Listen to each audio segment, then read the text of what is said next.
सो recap करते हैं कि लास्ट टाइम हम लोगों ने क्या किया था और अब हम कहाँ से इसी को फिर आगे लेके चलते हैं। सो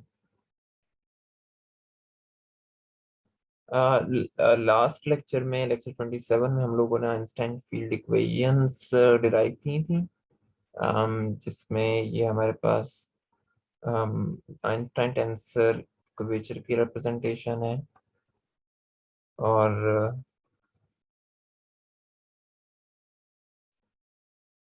ये बराबर था सम कांस्टेंट कापा और एन स्ट्रेस एनर्जी टेंसर ये अल्फा बीटा। सो ये बेसिकली कर्वेचर को लिंक कर रहा है एनर्जी और मैटर कंटेंट के साथ नेचर के यूनिवर्स के।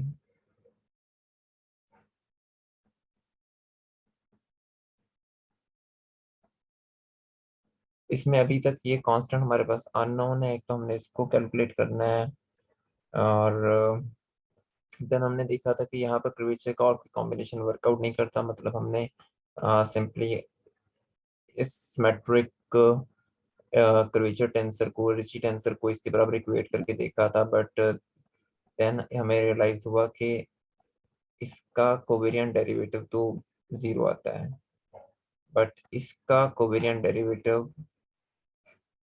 जीरो नहीं आता, जो कि आना चाहिए, वरना ये इक्वेशन सेटिस्फाई नहीं होती। सो दैट्स व्हाई हमने फिर इस स्पेसिफिक पर्टिकुलर कॉम्बिनेशन को यूज किया था एंड देन वी रियलाइज कि अगर हम इसका कोवेरिएंट डेरिवेटिव लेते हैं तो ये चीज जीरो देती है। देन हमने रिमान कर्वेचर टेंसर को डिस्कस किया था। um,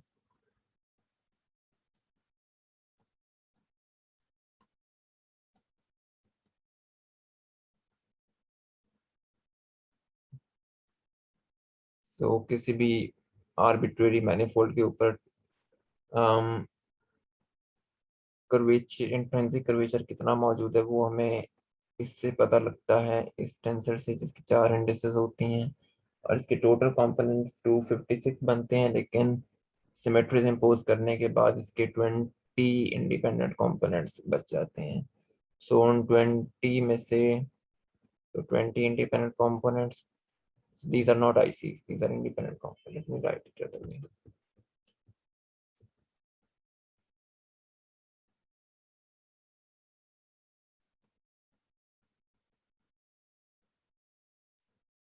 इसमें जो 10 कंपोनेंट्स हैं वो रिची टेंसर में होते हैं और जो 10 हैं वो सम किसी और जगह होते हैं जिसको हम फिलहाल डिस्कस नहीं कर रहे हैं।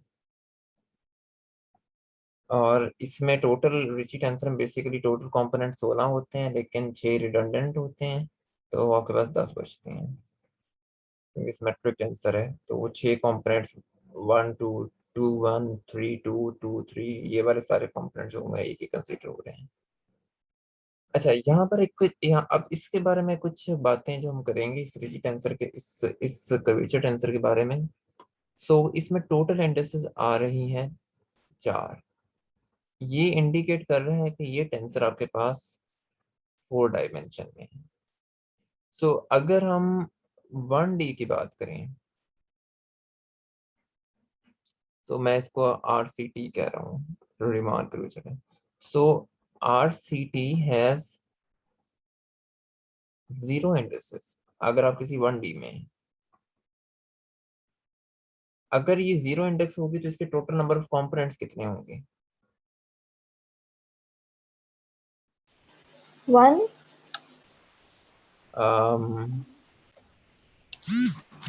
इंडेक्सेस 0 हैं, अनम्यूट हो गया सर। इंडेक्सेस 0 हैं। इंडेक्सेस 0 होने का मतलब है कि इस पर कोई कोई सो इसके इंडिपेंडेंट कंपोनेंट्स तो होंगे ही नहीं ना। इंडेक्स ही कोई नहीं है, एक भी नहीं है। Okay sir.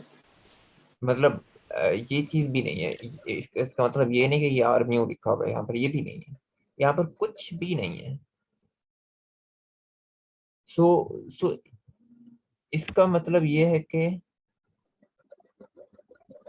इसका मतलब ये है कि 1D में क्योंकि इसका कोई इंडिपेंडेंट कंपोनेंट नहीं है, लिहाजा रीमान कर्वेचर टेंसर एग्जिस्ट नहीं कर रहा वहां पे। ठीक है, एक बात कहने का मतलब ये हो गया एक तरह से। दूसरा मतलब ये है कि रीमान कर्वेचर टेंसर ये शो कर रहा है कि 1D में किसी किस्म का कर्वेचर नहीं होता। क्यों? क्योंकि वहां पर इसका कोई इंडिपेंडेंट कंपोनेंट ही नहीं है। इसका कोई भी कंपोनेंट नहीं है, इंडिपेंडेंट तो क्या, इसका कोई भी कंपोनेंट नहीं है। ये बात आ रही है समझ में? Yes sir. ऑलराइट, इसकी कुछ मिसाल ले लेते हैं। इसका मतलब है कि हर चीज वन डायमेंशन के अंदर फ्लैट है। मिसाल के तौर पर कोई रियल लाइन, आप कोई रियल लाइन ले लें, ये बिल्कुल एक फ्लैट सरफेस है, ये वन डायमेंशनल रियल लाइन है, यूक्लिडियन स्पेस। आप कोई सर्कल ले लें, अच्छा सर्कल भी बेसिकली एक रियल लाइन है, लेकिन सर्कल को जब आप वैसे देखते हैं तो आपको लगता है कि इसकी सरफेस कर्व्ड है, लेकिन रिमान कर्वेचर टेंसर ये बता रहा है कि सर्कल में कोई कर्वेचर नहीं होता। हालांकि हमें देखने में ये लग रहा है कि सर्कल में किसी तरह का कोई कर्वेचर मौजूद है हर पॉइंट पर, बट रिमान, लेकिन चूंकि सर्कल एक सीधी लाइन है जिसको हमने बस बेंड किया हुआ है, इसके दोनों एजेस को मिलाया हुआ है आपस में, तो इस वजह से अ, ये भी एक वन डायमेंशनल ऑब्जेक्ट है। रिमान कर्वेचर टेंसर के मुताबिक 1D में सर्कल का 1D में किसी किस्म का कर्वेचर नहीं होता, चाहे वो सर्कल ही क्यों ना हो। अच्छा, जब हम बात करते हैं 2D की,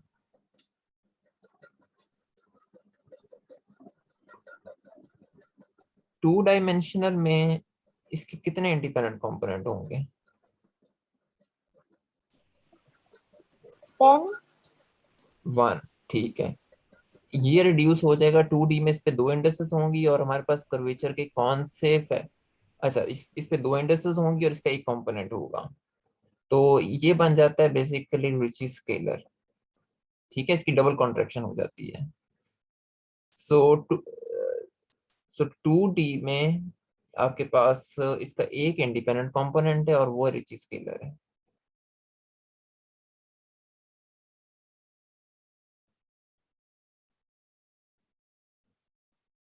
ठीक है, क्लियर होगी बात? Yes sir. ऑलराइट, ये हम मुख्तलिफ डायमेंशन के अंदर इसके कंपोनेंट्स वगैरह देख सकते हैं, उनको कैलकुलेट भी किया जा सकता है, और इसको मतलब कि इसको हम मुख्तलिफ इंडेक्सेस के अंदर, मतलब डेफिनेशन आपके पास यही रहेगी, लेकिन आप उतनी ज्यादा इंडेक्सेस को कॉन्ट्रैक्ट करते जाएंगे। पहले आप म्यू और रो को कॉन्ट्रैक्ट करके रिची टेंसर बना लें, देन रिची टेंसर को कॉन्ट्रैक्ट करके रिची स्केलर बना लें, जैसे अभी हम करेंगे। सो इसी तरीके से हम रिची टेंसर डिफाइन करते हैं। रिची टेंसर बेसिकली कॉन्ट्रैक्शन है इसकी पहली और तीसरी इंडेक्सेस पे, और भी डेफिनेटली पेयर लिए जा सकते हैं, लेकिन वो आमतौर पर इसी रिची टेंसर के मल्टीपल्स होंगे, पॉजिटिव या नेगेटिव। रिची टेंसर जो होता है वो सिमेट्रिक होता है, और देन आपके पास रिची स्केलर आ जाता है। रिची स्केलर ट्रेस है रिची टेंसर की। इस रिची टेंसर पे इस मैट्रिक को हम मैप करवा देते हैं, तो आपके पास ये चीज बनती है अल्फा अल्फा। ये इंडेक्सेस सेम होने का मतलब है कि आपके पास यहाँ पर कोई मैट्रिक है, उसमें यहाँ पर कोई नंबर्स आ रहे हैं। ट्रेस का मतलब होता है इन सारे नंबर्स का sum of all diagonal elements is called trace. ठीक है, क्या ये आपने किसी होमवर्क में ये प्रॉब्लम भी की थी कि ट्रेस कैसे कैलकुलेट करनी है? बेसिकली बीटा बीटा के साथ कॉन्ट्रैक्ट हो रहा है, अल्फा अल्फा के साथ कॉन्ट्रैक्ट हो रहा है, उसको लिखने का एक तरीका ये है कि हम इंडेक्सेस दोनों की सेम कर दें।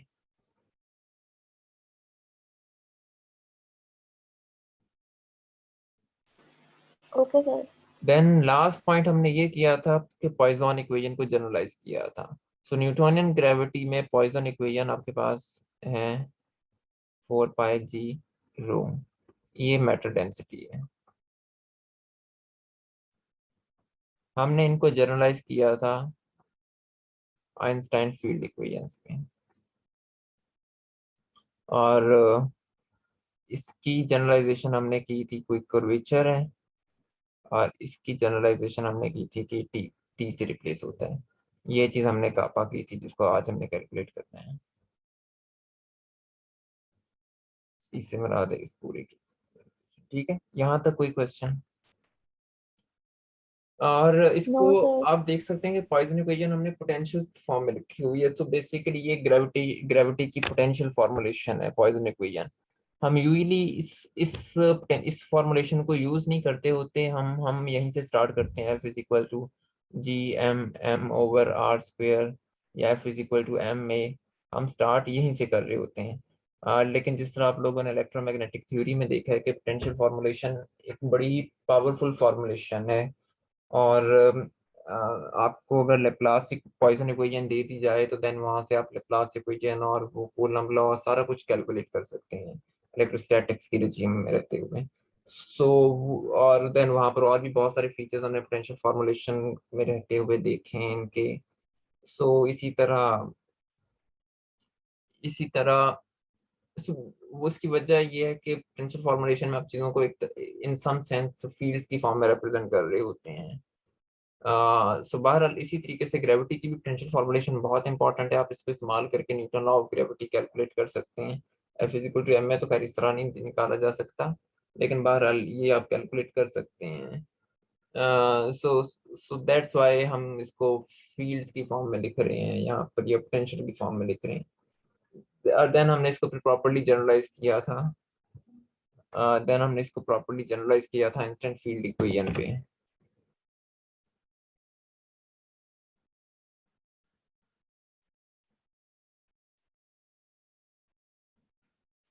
यहाँ तक किसी का कोई क्वेश्चन अगर है तो मुझे बताएं। फिर हम आगे चलते हैं।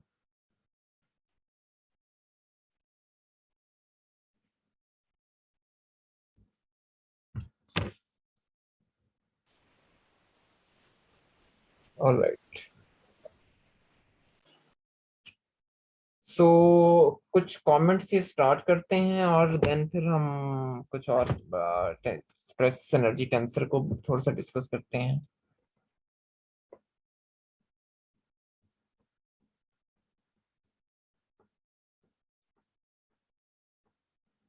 सम कमेंट्स अबाउट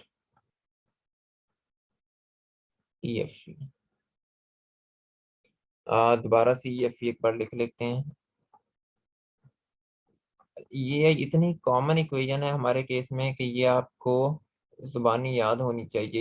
ये इस तरह की इक्वेशन आपको जियोडेसिक इक्वेशन होगी या आइंस्टीन फील्ड इक्वेशन है, ये आपको फार्मूला शीट में नहीं प्रोवाइड होंगी। तो ये इक्वेशन तो आपको फिंगर टिप्स पे याद होनी चाहिए क्योंकि हमारे पास फंडामेंटल लॉज हैं। अच्छा, यहाँ पर इस इक्वेशन में आपने ये देखा था कि जब हम इसका लेते हैं कोवेरिएंट डेरिवेटिव 0 आता है, इस चीज का लेते हैं तो फिर भी आपके पास कोवेरिएंट डेरिवेटिव 0 आता है। एक सेंस में आप ये कह लें कि इसके पार्शियल डेरिवेटिव 0 आ रहे हैं। सो ऐसी चीज जिसका इनर प्रोडक्ट 0 आएगा, अगर आप दोबारा से वेक्टर कैलकुलस में जाएं, ऐसी चीज जिसका जिसका इनर प्रोडक्ट 0 आ रहा हो किसी डेल ऑपरेटर के साथ, तो उसको हम क्या कहते हैं? उसको हम डाइवर्जेंस फ्री कहते हैं। ये बात पता है ना आप लोगों को?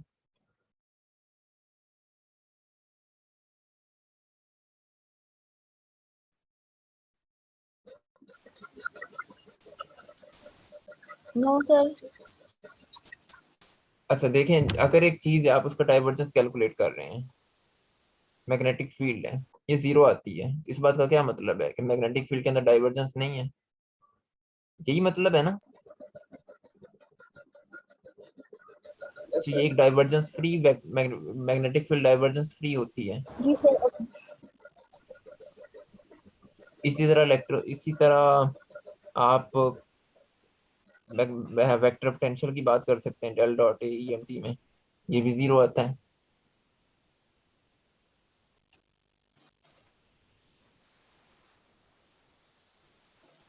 So yes sir. इसी तरीके से जो आइंस्टाइन फील्ड इक्वेशंस हैं ये डाइवर्जेंस फ्री इक्वेशंस हैं। सो मैं कह सकता हूँ यहाँ से कि EF is और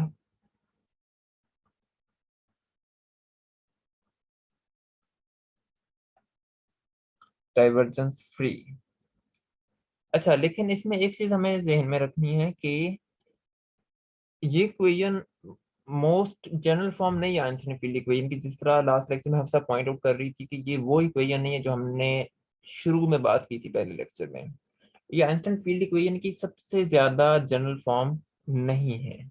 हम इसके अंदर एक टर्म और ऐड कर सकते हैं, हम इसके अंदर एक और मैट्रिक की कांस्टेंट, मैट्रिक का कोई कांस्टेंट मल्टीपल ऐड कर सकते हैं, लेकिन उसको डेफिनेटली कुछ कंडीशंस फॉलो करनी पड़ेंगी। एक तो ये कि आपकी ये वाली इक्वेशन जो है ये सिमेट्रिक है और ये डाइवर्जेंस फ्री है। तो हमें ये इस बात का ध्यान रखना है कि अगर हम इसमें कोई नई टर्म भी ऐड कर रहे हैं तो उसको सिमेट्रिक होना चाहिए और डाइवर्जेंस फ्री होना चाहिए। सो देन अब मैं उसकी डिटेल में नहीं जा रहा कि वो टर्म क्यों मतलब कि क्यों उसको ऐड कर रहे हैं, मैं उसको सिर्फ आपको थोड़ा सा कुछ बताता हूँ ब्रीफली कि क्यों ऐड कर रहे हैं, लेकिन हम उसकी बहुत ज्यादा डिटेल्ड डिस्कशन में नहीं जाएंगे। सो मैं यहाँ पर एक टर्म ये ऐड कर देता हूँ,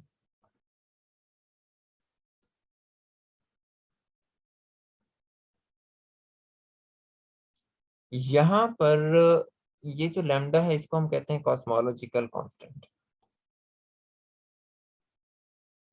आप देख सकते हैं कि लैम्डा तो कांस्टेंट है, जी सिमेट्रिक है, और अगर मैं यहाँ पर तो सिमेट्री वाली कंडीशन सेटिस्फाई हो रही है। अगर मैं यहाँ पर ये लेता हूँ लैम्डा जी अल्फा बीटा, तो लैम्डा कांस्टेंट है, बाहर निकल आएगा और ये चीज आ जाएगी, विच मीन्स कि ये अभी भी ये डाइवर्जेंस फ्री भी है, तो मैं ये टर्म यहाँ पर ऐड कर सकता हूँ। सो इस तरह तो फिर आप ये भी कह सकते हैं कि जितनी मर्जी टर्म्स ऐड करते रहे कांस्टेंट मल्टीपल्स, इसी तरह हम यहाँ पर भी कोई कांस्टेंट मल्टीपल ऐड कर सकते हैं लेफ्ट हैंड साइड पे। अच्छा ठीक है, लेकिन आइंस्टाइन ने ये टर्म किसी और रीजन की वजह से ऐड की थी। So general theory GR publish करवाने के बाद जब ये थ्योरी पब्लिश वगैरह होगी, सो देन आइंस्टाइन चाहता था कि वो इस थ्योरी को कायनात के ऊपर अप्लाई करके देख सके, उसके जरिए कायनात को स्टडी कर सके, क्योंकि बड़े बड़े स्केल्स के ऊपर ग्रेविटी एक्ट करती है, मतलब सो ग्रेविटी वो फोर्स है जो कायनात को जोड़ के रखने के लिए रिस्पॉन्सिबल है। सो देन आइंस्टाइन ने इस इक्वेशन को अपनी इस इक्वेशन को, ये जो हमारी जनरल रिलेटिविटी की इक्वेशन है, फील्ड इक्वेशन, इसको कायनात के ऊपर सॉल्व किया जीआर पब्लिश करवाने के कुछ अरसे के बाद। और देन उसके जो सॉल्यूशंस आए थे उसको उस देन उन इक्वेशंस को सॉल्व किया, और उससे जो सॉल्यूशंस आए थे वो आइंस्टाइन को पसंद नहीं आ रहे थे, क्योंकि वो सॉल्यूशंस ये इंडिकेट कर रहे थे कि कायनात सम सॉर्ट ऑफ एक्सपैंड कर रही है, फैल रही है, कायनात साकिन नहीं है, स्टैटिक नहीं है। ये चीज आइंस्टाइन को मुख्तलिफ वजूहात की वजह से पसंद नहीं आ रही थी। उसमें कुछ उसके अपने पर्सनल बिलीव्स का भी ताल्लुक था, पर वो एक अलग कहानी है। आइंस्टाइन को वो चीज पसंद नहीं आ रही थी, उसको लगा था कि शायद ये बड़े ही अगली किस्म के सॉल्यूशंस हैं, इन सॉल्यूशंस के अंदर कोई मैथमेटिकल ब्यूटी नहीं है। सो दैट्स वाई उसने उन सॉल्यूशंस को स्टैटिक बनाने के लिए कि कायनात साकिन है, उसने इसके अंदर एक टर्म ऐड की जिसको हम सिर्फ लैम्डा कहते हैं। देन बाद में हमें देन फिर इसको लोगों ने कॉस्मोलॉजिकल कांस्टेंट कहना शुरू कर दिया कि ये कायनाती मुस्तकिल है, कायनाती कांस्टेंट है। So that's why Einstein added this constant in his field equation, और अब ये फील्ड इक्वेशन का एक इंटीग्रल पार्ट है। सो ये आपके पास एक कंप्लीट फील्ड इक्वेशन है, लैम्डा जिसमें नॉन जीरो होते हैं। लेकिन इस लेक्चर में हम काम करते वक्त लैम्डा को जीरो ही कंसीडर करेंगे। So, so, so this is the most general form of Einstein field equations, जिसमें लैम्डा इंक्लूड होता है। और बहरहाल बाद में अब लैम्डा को हम इसलिए नहीं रिमूव कर सकते क्योंकि 1929 में एडवन हबल ने शो किया कि कायनात फैल रही है, और देन 1998 में आई गेस ये साबित हुआ एक्सपेरिमेंट ऑब्जर्वेशनली सुपरनोवा एक्सप्लोजन से कि वाकई कायनात फैलती है। तो जो चीज आइंस्टाइन ने 1921 में सिर्फ इस वजह से ऐड की थी कि इसको जीरो करने से उसकी इक्वेशंस खूबसूरत नहीं लग रही थी उसको, उसके सॉल्यूशंस उसको पसंद नहीं आ रहे थे। देन 1929 में थियोरेटिकली लोगों ने साबित किया कि कायनात वाकई फैल सकती है, और आज सिर्फ थ्योरेटिकली नहीं, उसमें कुछ ऑब्जर्वेशनली भी चीज़ें शामिल थी। एडवन हबल ने जो काम किया है जिसके नाम पर हबल टेलीस्कोप है। और देन उसके तकरीबन 70 ईयर्स के बाद एक बाकायदा ये वेरीफाई हो गया कि वाकईतन कायनात फैल रही है। सो वो कांस्टेंट जिसको सिर्फ एक एक अन टू सो टू स्पीक एक अननेसेसरी रीजंस की वजह से आइंस्टाइन ने ऐड किया था, वो अब आइंस्टाइन फील्ड इक्वेशंस का और हमारी फिजिक्स का एक नेचुरल पार्ट है। क्योंकि इस कांस्टेंट को ऐड करने से ग्रेविटी का बिहेवियर रिपल्सिव बन जाता था, जो इंडिकेट कर रहा था कि कायनात फैल रही है अगर ये नॉन जीरो हो। सो दैट्स वाई हम अब इस कांस्टेंट को डार्क एनर्जी के कैंडिडेट के तौर पर भी लेते हैं। ये सबसे नेचुरल चॉइस है डार्क एनर्जी की। सो आप लोगों ने डार्क एनर्जी के बारे में सुना होगा। डार्क एनर्जी, तो डार्क एनर्जी हम हमारा ये मानना है कि डार्क एनर्जी रिस्पॉन्सिबल है कायनात के फैलाव की, एक्सपेंशन ऑफ यूनिवर्स की, और ये पूरी यूनिवर्स के तक का कंटेंट का तकरीबन 70% है।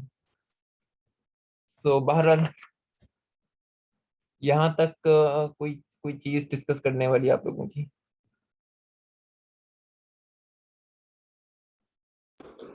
सर ये जो कांस्टेंट आपने ऐड किया ये दोनों साइड पे नहीं हम ऐड करेंगे? नहीं, ये दोनों साइड पे ऐड नहीं करेंगे, क्योंकि ये बेसिक ये मैट्रिक पे डिपेंड कर रहा है, और मैट्रिक आपके पास सिर्फ राइट हैंड साइड पे आ रहा है। सो आपने इस कांस्टेंट को सिर्फ, मतलब इस पे हमने कोई मैथमेटिकल लॉज नहीं अप्लाई की, हमने सिर्फ ये देखा कि क्या ये सिमेट्रिक है और ये डाइवर्जेंस फ्री है। सो इट्स नॉट लाइक कि आपके पास कोई इक्वेशन मौजूद है x is equal to y plus a और आप दोनों तरफ माइनस बी करते हैं। ये इस तरीके से हम ऐड नहीं कर रहे यहाँ पर। इसकी कुछ प्रॉपर्टीज थी इस इक्वेशन की, अगर तो ये कांस्टेंट की प्रॉपर्टीज को ऐड कर रहा है तो देन आप इसमें जितने मर्जी चाहे वो ऐड करते रहें, दैट डजंट मैटर। जितनी मर्जी लीनियर टर्म्स ऐड करते जाएं जी में। आप यहाँ पर ये भी ऐड कर सकते हैं, ये स्टिल लीनियर है जी में। आप इसमें ये भी ऐड कर सकते हैं, सॉरी ये भी जी में लीनियर है, क्योंकि ये तो सारे कांस्टेंट्स हैं। बट ये चीजें वर्कआउट नहीं करती, ये चीजें आपके सिस्टम आपकी आपकी नेचर के लिहाज से कंपेटेबल नहीं है। वरना तो आप कुछ भी ऐड कर सकते हैं, यहाँ पर कोई भी कांस्टेंट ऐड कर सकते हैं। सो इट्स नॉट लाइक कि हमने दोनों तरफ कोई टर्म प्लस माइनस की है। इट्स लाइक हमने उस इक्वेशन की प्रॉपर्टी को मेंटेन रखा है।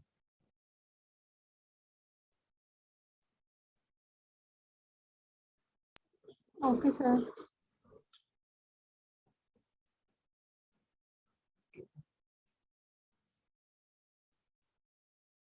अच्छा अच्छा, अब हम कुछ चीजें डिस्कस करते हैं स्ट्रेस एनर्जी टेंसर के बारे में।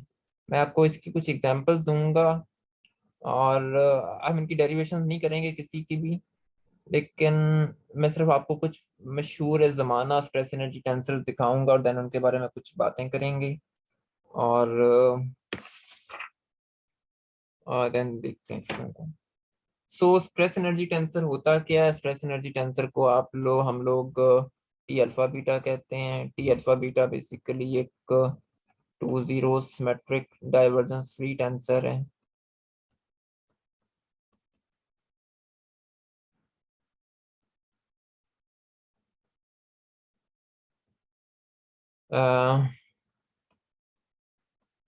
इसकी इसकी कुछ बहुत फेमस एग्जांपल्स हमारे पास हैं।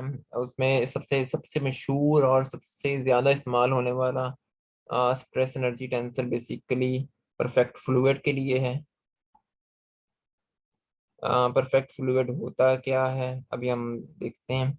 So perfect fluid basically universe में मैटर की डिस्ट्रीब्यूशन को कहा जाता है। सो कायनात में जितना भी मैटर फैला हुआ है उसकी डिस्ट्रीब्यूशन को हम परफेक्ट फ्लूइड कहते हैं। सो ये बेसिकली एक कलेक्शन है, एक कलेक्शन है आपके पास मुख्तलिफ एलिमेंट्स की, पार्टिकल्स की, मैटर पार्टिकल्स की, एनर्जी पार्टिकल्स की, जिनकी कुछ एनर्जी डेंसिटी और वो आपस में इंटरेक्ट कर रहे हैं। और वो चूंकि इंटरेक्ट कर रहे हैं आपस में, तो लिहाजा वो एक दूसरे के प्रेशर्स भी इंसर्ट कर सकते हैं। सो इस चीज को हम परफेक्ट फ्लूइड का नाम देते हैं।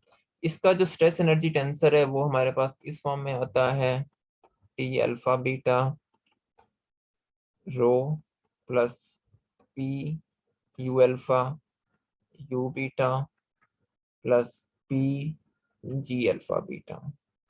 यहाँ पर आपके पास ये चीज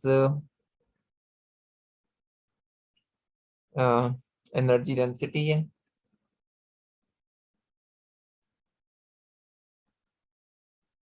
यहाँ पर आपके पास प्रेशर है, और यहाँ पर ये बेसिकली ये P x, P Y, P Z सारे इसमें इंक्लूड हैं। ये जो सेम होने का मतलब है कि ये आइसोट्रॉपिक है, क्योंकि इसमें कोई डायरेक्शनल डिपेंडेंस नहीं आ रही। तो सेम अगर कोई कोई क्वांटिटी कोई टी हर डायरेक्शन के अंदर सेम हो तो वो आइसोट्रॉपिक होती है। अच्छा, ये जो यूज हैं ये यहाँ पर आपके पास 4 वेलोसिटी है फ्लूइड की, और ये जी आपके पास ये मैट्रिक है।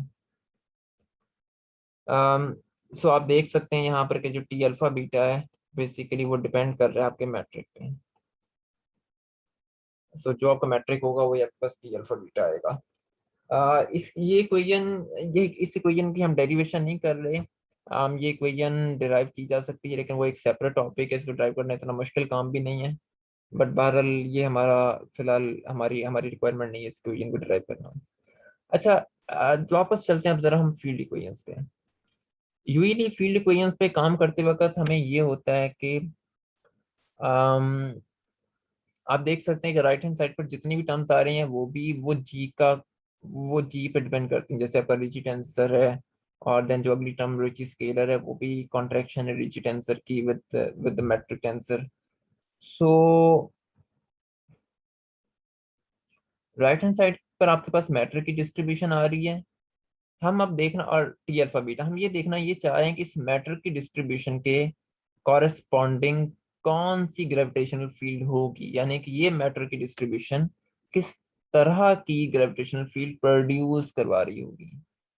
तो हम इस मैट्रिक के लिए जो भी मैट्रिक दिया होगा, हम इस मैट्रिक के लिए इस इक्वेशन को सॉल्व करेंगे, इस फील्ड इक्वेशन को सॉल्व करेंगे, और वहां से हम फिर चेक कर लेंगे कि आपके पास ग्रेविटी का क्या बिहेवियर आ रहा है। बात वक्त ये होता है कि आपको दूसरे तरीके से काम करने को कहा जाता है। आपको कहा जाता है कि ये लेट्स सपोज के एक अर्थ के अराउंड एक ग्रेविटेशनल फील्ड है, उसका मैट्रिक ये है, आप इस मैट्रिक के कॉरेस्पॉन्डिंग मैट्रिक की डिस्ट्रीब्यूशन फाइंड करें। सो देन वो तो फिर फाइंड करना बहुत आसान काम हो जाता है, क्योंकि आपको आर अल्फा बीटा और आर जो है वो दोनों मैट्रिक के डेरिवेटिव्स हैं, उसमें मतलब पार्शियल डेरिवेटिव्स इंक्लूड है मैट्रिक के। तो आप मैट्रिक के सिर्फ डेरिवेटिव्स लेते हैं, उनको उनके कॉम्बिनेशंस में ऐड इंसर्ट करते हैं, सिंप्लीफाई कर लेते हैं, और देन आपके पास टी अल्फा बीटा निकल आता है। सो अगर आपको मैट्रिक दे दिया जाए और ये कहा जाए कि कॉरस्पॉन्डिंग टी अल्फा बीटा ये एनर्जी मैटर डिस्ट्रीब्यूशन कैलकुलेट करें, वो तो बहुत आसान काम है। लेकिन बाज़ आपको ये कहा जाता है कि ये मैटर डिस्ट्रीब्यूशन और इसकी कॉरस्पॉन्डिंग आपने कैलकुलेट करना है कि टेंसर्स क्या होंगे, ग्रेविटेशनल फील्ड क्या होगी। वो बहुत लेंथी और टीडियस अलजेब्रा है, क्योंकि आर अल्फा बीटा और आर के अंदर बहुत सारे कंपोनेंट्स इन्वॉल्व होते हैं, बहुत सारे कनेक्शन सिंबल्स आते हैं, लेकिन बहरहाल ये दोनों तरह से ही काम किया जा सकता है। अच्छा, एक चीज और भी आप देख सकते हैं कि आपकी जो लेफ्ट हैंड साइड है इसमें मैट्रिक के डेरिवेटिव्स इंक्लूड हैं, ये चीज उसके अंदर इंक्लूड आ रही है। ये चीज आपकी लेफ्ट हैंड साइड को नॉन लीनियर बना रही है। तो ये बेसिकली एक नॉन लीनियर प्रॉब्लम है, क्योंकि इसमें मैट्रिक के डेरिवेटिव्स इंक्लूड हैं। अगर इसमें मैट्रिक की कोई डेरिवेटिव इंक्लूड ना होते, हर कंपोनेंट के अंदर मैट्रिक की फर्स्ट पावर आ रही होती, सो देन ये एक लीनियर प्रॉब्लम होती है। Alright,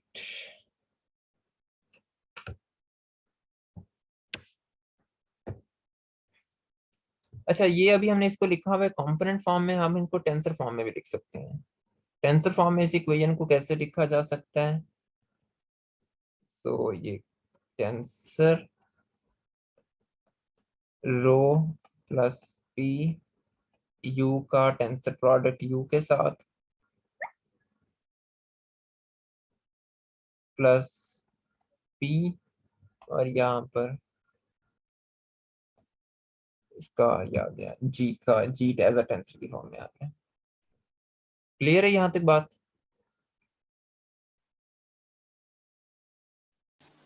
yes sir.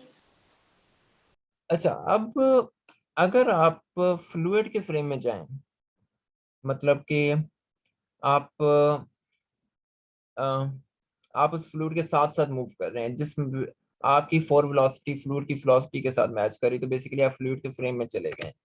और वहां पर अगर आप इस टेंसर को दोबारा देखें, इस टी को, तो वहां पर आपको इसके कंपोनेंट्स कुछ इस तरह के नजर आते हैं। अगेन ये भी कुछ अप्रोक्सीमेशन लगाई हुई हैं हमने, और हम उनको ड्राइव नहीं कर रहे, लेकिन ये किया जा सकता है, ये बहुत आसान काम है। और ये अप्रोक्सीमेशन मैं इसलिए लिख रहा हूँ क्योंकि ये बहुत ज्यादा इस्तेमाल होने वाली अप्रोक्सीमेशन में से एक है कॉस्मोलॉजी के अंदर।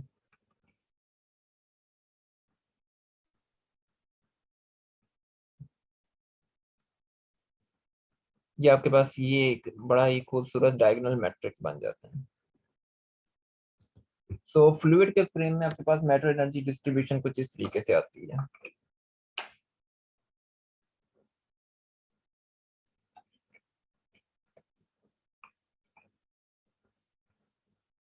और लार्जर स्केल्स पर हम ये देखते हैं कि जो गैलेक्सीज हैं आपके पास, ये इवन के कुछ स्मॉल पार्टिकल्स भी या कलेक्शन ऑफ गैलेक्सीज भी, वो बेसिकली इस मैटर डिस्ट्रीब्यूशन को फॉलो कर रही होती हैं। So this is actually a very special kind of perfect fluid.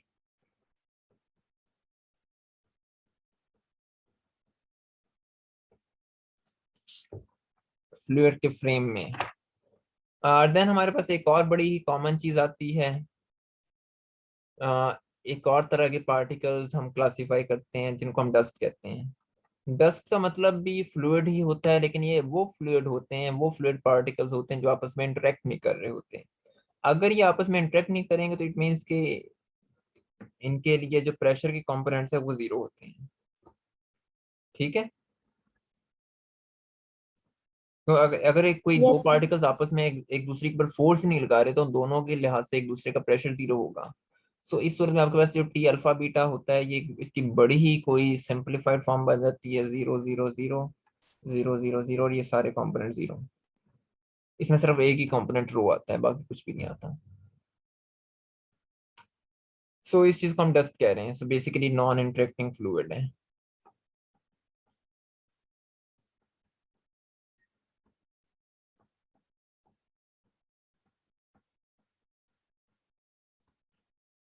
Then एक और हम एक दो दो एग्जांपल्स और देख लेते हैं। हमारे पास एक चीज आ रही है स्केलर फील्ड। आपने अक्सर स्केलर फील्ड से आपका वास्ता पड़ता रहता है। सो स्केलर फील्ड के लिए जो स्ट्रेस एनर्जी टेंसर होता है वो कुछ इस फॉर्म में होता है।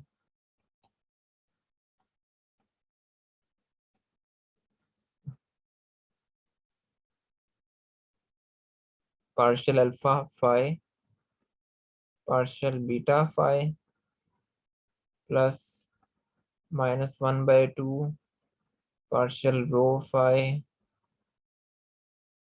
पार्शियल रो फाई माइनस कोई scalar field V phi, potential है जो इस फील्ड के ऊपर डिपेंड कर रहे हैं, और यहाँ पर मैट्रिक टेंसर।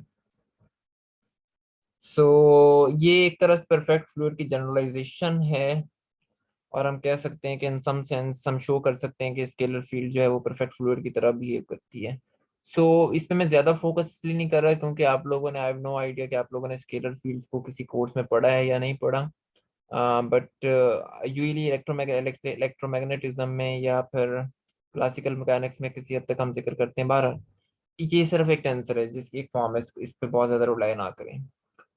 अच्छा, इसी तरह एक और एग्जांपल है, वो भी आप लोगों ने, आई हैव नो आइडिया कि आप लोगों ने इलेक्ट्रोमैग्नेटिज्म करते वक्त इस चीज को किया था या नहीं, अलबत्ता करना चाहिए था। बट बहरहाल हम इलेक्ट्रोमैग्नेटिज्म को भी टेंसर्स की फॉर्म में रिप्रेजेंट कर सकते हैं। सो इलेक्ट्रोमैग्नेटिज्म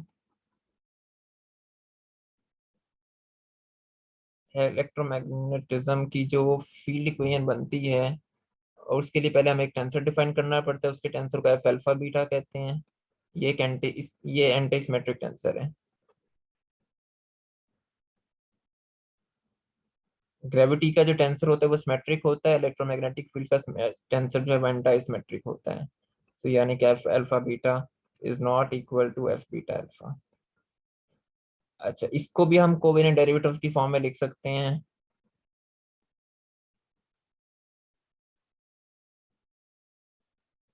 आपने इलेक्ट्रोमैग्नेटिज्म करते वक्त कहीं पर ये स्केलर पोटेंशियल फाई और ए पढ़े हुए हैं?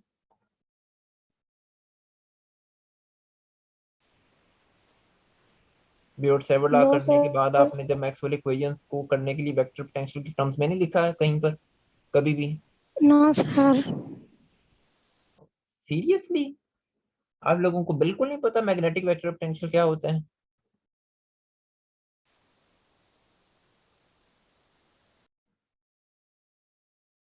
Pretty strange. तो बहरहाल ये दोनों कॉम्बिनेशन मिला के फोर पोटेंशियल कहलाते हैं। ये मैग्नेटिक वेक्टर पोटेंशियल है और ये इलेक्ट्रिक स्केलर पोटेंशियल है। इसको हम इस फॉर्म में लिख सकते हैं। ये इसका एक एक्सप्रेशन है, ये इसका इस आप कह सकते हैं कि ये इलेक्ट्रोमैग्नेटिज्म का आइंस्टाइन टेंसर है, जिसको हम यहाँ पर सिर्फ इलेक्ट्रोमैग्नेटिक टेंसर कह रहे हैं। और इसके कॉरेस्पॉन्डिंग एक मौजूद है एक स्ट्रेस एनर्जी टेंसर, जिसको हम इस तरीके से लिख सकते हैं। मैंने आपको इससे रिलेटेड एक होमवर्क प्रॉब्लम देनी थी, अगर हमें एक वीक और मिल जाता। उसमें हमने स्ट्रेस एनर्जी टेंसर से मैक्सवेल इक्वेशंस और ये चीज़ें ड्राइव करनी थी इस मैटर डिस्ट्रीब्यूशन को इस्तेमाल करते हुए, लेकिन हमारा चूंकि सेमेस्टर शॉर्ट हो गया तो खैर। सो बहरहाल ये इसकी फॉर्म बनती है। ये काफी खौफनाक किस्म की शक्ल है, बहरहाल उसको आप फिलहाल ना रखें। अच्छा, बहरहाल ये कुछ मशहूर ज़माना टेंस स्ट्रेस एनर्जी टेंसर्स हैं जिनको हम इस्तेमाल करते हैं मुख्तलिफ और आपको तकरीबन जीआर की बहुत सारी बुक्स में इनकी डेरिवेशंस भी मिल जाएंगी। और आई गेस कि इस लेवल पे आपको ये डेरिवेशंस खुद ट्राई करनी चाहिए। आप लोग कर सकते हैं, खासतौर पे परफेक्ट फ्लूइड की जो स्ट्रेस एनर्जी टेंसर की डेरिवेशन है ये आप लोग कर सकते हैं। ये इतना मुश्किल काम नहीं है। मैं वैसे आपको टी अल्फा बीटा कंस्ट्रक्ट करने का एक तरीका बता देता हूँ, अगर आप लोग करना चाहें तो। अम, क्योंकि आप लोगों ने क्लासिकल मैकेनिक्स में काम किया हुआ है तो आपको बहुत हद तक चीज़ों का आइडिया है जो टूल्स हमने इसमें कंस्ट्रक्ट करते वक्त इस्तेमाल करने हैं। सो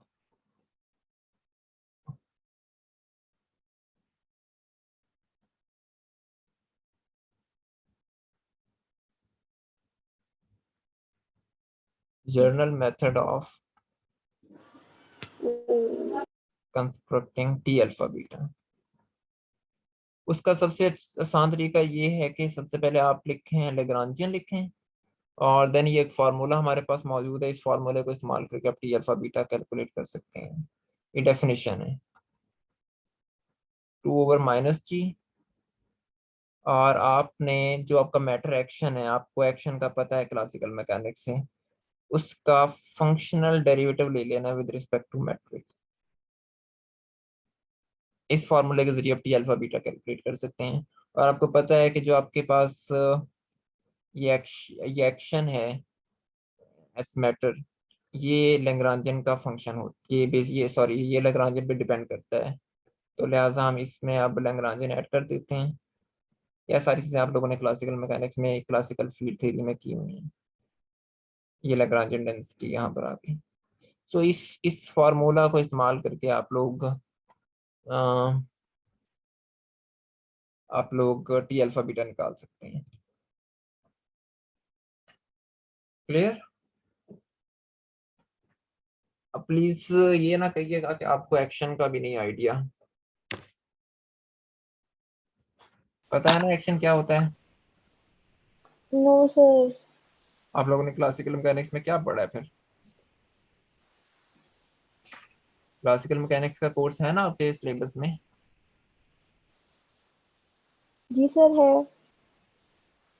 क्या? सो ये कुछ चीजें थी आपके पास, कुछ कुछ मशहूर स्ट्रेस एनर्जी टेंसर्स हैं। और देन हमने ये इस तरीके से आप कोई भी किसी भी फील्ड का, किसी भी मैटर फील्ड का, एनर्जी मैटर फील्ड का स्ट्रेस एनर्जी टेंसर खुद कंस्ट्रक्ट कर सकते हैं। अच्छा, अब हमारा एक बड़ा ही इंपॉर्टेंट टास्क रह गया था। उस दिन हमने इक्वेशन लिखी थी, हमने कहा था कि चीज इक्वल टू कापा टी। अब क्वेश्चन ये है कि ये कापा क्या चीज है, हमने इस कापा को करना है कैलकुलेट।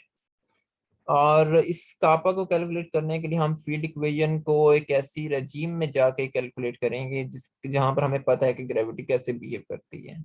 और वो रजीम कौन सी है? Newton mechanics, Newtonian gravity. हमें पता है कि न्यूटोनियन लिमिट्स में ग्रेविटी कैसे बिहेव करती है।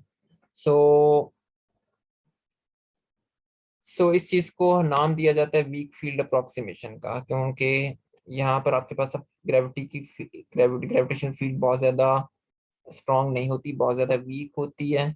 इसलिए इसको वीक फील्ड अप्रोक्सीमेशन भी कहा जाता है, ये ग्रेविटी की weak field limit, weak limit. और इसमें जो आपका मैट्रिक आंसर है वो एक स्पेसिफिक फॉर्म लेता है। मैं इसकी इस फॉर्म पे भी नहीं आऊंगा कि ये फॉर्म कैसे लेता है। बस यहाँ पर ग्रेविटी वीक होती है और चीजें जो है बहुत स्लोली मूव कर रही होती हैं, इनकी स्पीड भी बहुत कम होती है, रिलेटिविस्टिक स्पीड नहीं होती बिल्कुल न्यूटन एनर्जी में। तो सी मतलब वी भी बहुत कम है सी से, और जी की वैल्यू भी बहुत वीक है, कैपिटल जी की। यहाँ पर आपका मैट्रिक बन जाता है D S square is equal to -1 + 2 phi D T square +1 - 2 phi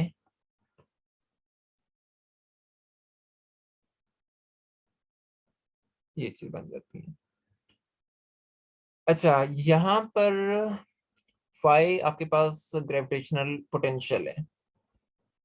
ये मैट्रिक आता कैसे, ये एक अलग कहानी है, मैंने सिर्फ ये मैट्रिक यहाँ पर लिख दिया है। अच्छा, यहाँ पर अगर मैं फाई को 0 कर दूं, ये मैट्रिक क्या कौन सा बन जाएगा अगर मैं फाई को 0 कर देता हूँ तो? For phi is equal to 0 ये मैट्रिक क्या बन जाएगा? Minkowski metric. एग्जैक्टली ये मैट्रिक बन जाएगा मिन्कोस्की मैट्रिक।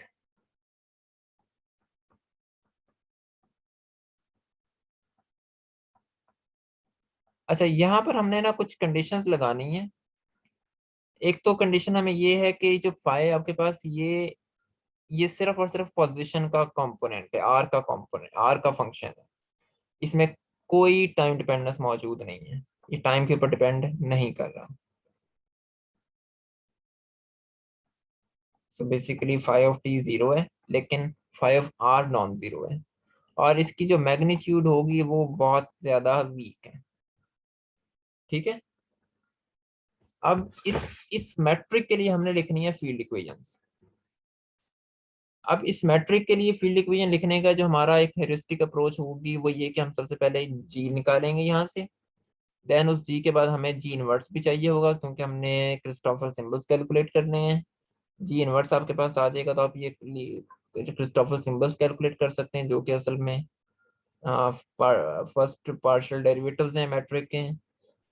ये आने के बाद आप आर अल्फा बीटा निकाल सकते हैं, फिर आप रिची स्केलर निकाल सकते हैं, और देन फाइनली आप जी अल्फा बीटा निकाल सकते हैं। और देन साथ ही आप इसके ऊपर कुछ अप्रोक्सीमेशन अप्लाई करेंगे। एक जगह आपके पास ये टर्म आएगी 1/1 - 2 फाई, इसको आप इस पे अप्रोक्सीमेट कर लेंगे। ये आपको पता ही होगा कि ये कैसे अप्रोक्सीमेट कर रहे हैं। बाइनोमियल थ्योरम के मुताबिक 1 - into -1 - 2 phi which is just 1 + 2 phi.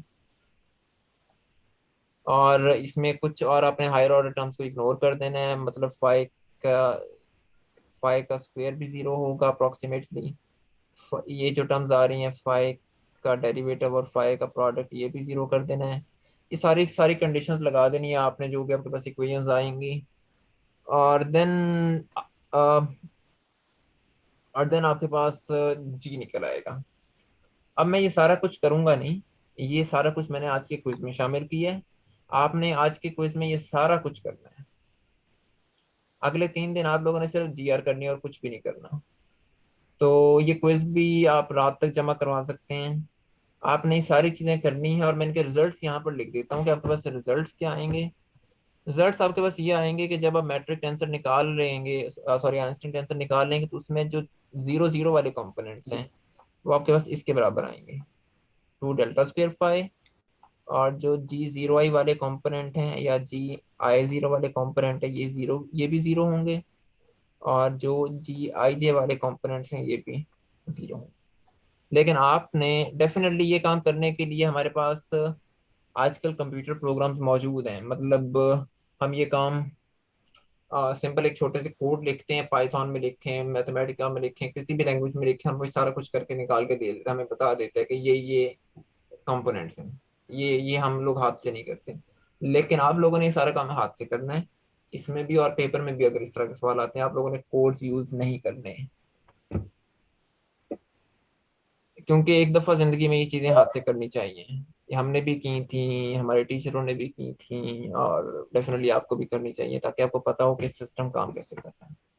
तो बहरहाल इसमें आप देख सर सकते हैं कि जी सर इसमें हमें जी इनवर्स क्यों चाहिए? जी का इन्वर्स इसलिए चाहिए क्योंकि क्रिस्टोफर सिंबल का जो फॉर्मूला है वो कुछ इस तरीके से बनता है कि यहाँ पर कोई कांस्टेंट मेरे ख्याल में 1/2 आता है, यहाँ पर अपर इंडेक्सेस के साथ कोई चीज आती है, और अंदर कुछ ऐसी चीजें बनती हैं से IGJK समथिंग प्लस माइनस। आप देखें ये यहाँ पर लोअर इंडेक्सेस के साथ आ रही है, यहाँ पर अपर इंडेक्सेस के साथ आ रही है।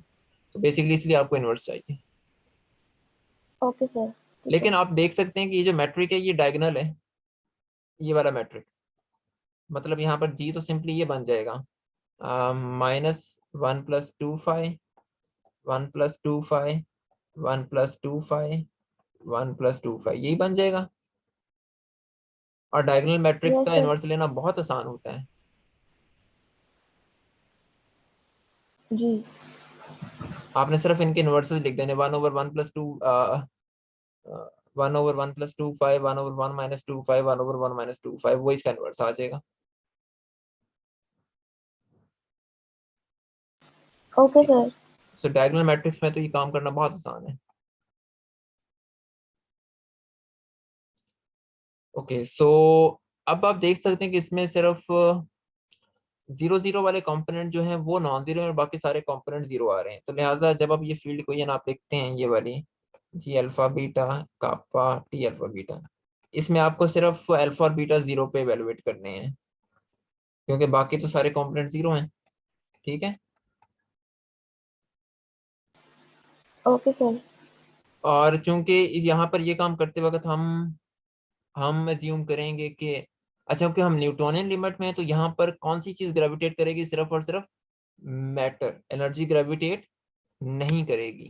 तो यहाँ पर आपको सिर्फ और सिर्फ मैटर डेंसिटी चाहिए होगी। तो यहाँ पर ये वाला जो कंपोनेंट सिर्फ रो के बराबर है, क्योंकि न्यूटोनियन मैकेनिक्स में ग्रेविटी ग्रेविटेट नहीं करती, एनर्जी ग्रेविटेट नहीं करती, सिर्फ और सिर्फ मैटर पार्टिकल्स ग्रेविटेट करते हैं। क्लियर? Yes sir. और यहाँ पर ये चीज आपने कैलकुलेट की होगी ऑलरेडी, ये 2 डेल्टा स्क्वायर फाइ के बराबर आ जाएगी। सो इसको जरा सिंप्लीफाई कर लेते हैं, कापा/2 रो बन जाएगा। और यहाँ पर हम एज्यूम ये बेसिकली ये आइंस्टाइन ने कहा है। आइंस्टाइन की इक्वेशन के मुताबिक ये वाली फॉर्म बन रही है, तो ये पॉइजन इक्वेशन है। और यहाँ पर एक चीज और ध्यान में रखें कि हम अभी भी सी को 1 नहीं ले रहे हैं, हम आइंस्टाइन इक्वेशन में सी को 1 लेके चल रहे हैं। अच्छा, इसका न्यूटन वर्जन क्या था इसी पॉइजन इक्वेशन का? 4πg रो। ठीक है, इन्हें करें कंपेयर, कापा/2 न्यूटन और आइंस्टाइन को इक्वेट कर रहे हैं। तो यहाँ से कापा किसके बराबर आ जाएगा? 8πg। क्लियर? Yes sir. यहाँ पर अब हम सी को भी रिस्टोर कर लेते हैं, रिस्टोर सी। सी को ऐड करने के बाद ये फॉर्म कुछ ये बन जाएगी, C4। सो अब हम आइंस्टीन इक्वेशन दोबारा लिख लेते हैं फाइनल फॉर्म के अंदर।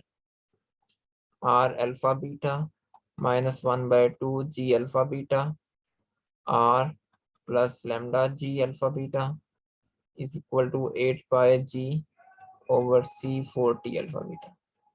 यही वो इक्वेशन है जो हमने पहले दिन लिखी थी बोर्ड पे। Yes sir. सो ये आपके पास बन गई है फुल आइंस्टाइन फील्ड इक्वेशन। ये बड़ी ही मिस्टीरियस किस्म की इक्वेशन है। अभी हम बस आहिस्ता आहिस्ता अभी हम इसकी कुछ चीजें देखेंगे, कुछ इसकी प्रॉपर्टीज वगैरह देखते हैं और देखते हैं कि ये किस तरह से फायदेमंद है। बहरहाल अच्छा, अब जब आप स्पेशल रिलेटिविटी कर रहे थे तो आपके पास सिर्फ और सिर्फ सी इंक्लूड हो रहा था इक्वेशंस में हर जगह, लेकिन यहाँ पर अब आपके पास जी का फैक्टर भी शामिल होना शुरू हो गया। तो यहाँ पर हमें फिर एक जो इंडिकेट कर रहा है कि ग्रेविटी में हम काम कर रहे हैं। तो यहाँ पर हमें फिर एक नए सेट ऑफ यूनिट्स की जरूरत है। वहां पर हम यूज कर रहे थे कौन से यूनिट्स जिनमें c इज इक्वल टू 1 के बराबर है। यहाँ पर हम एक नए सेट ऑफ यूनिट्स यूज करेंगे जिनको हम नाम देंगे जियोमेट्रिक यूनिट्स का।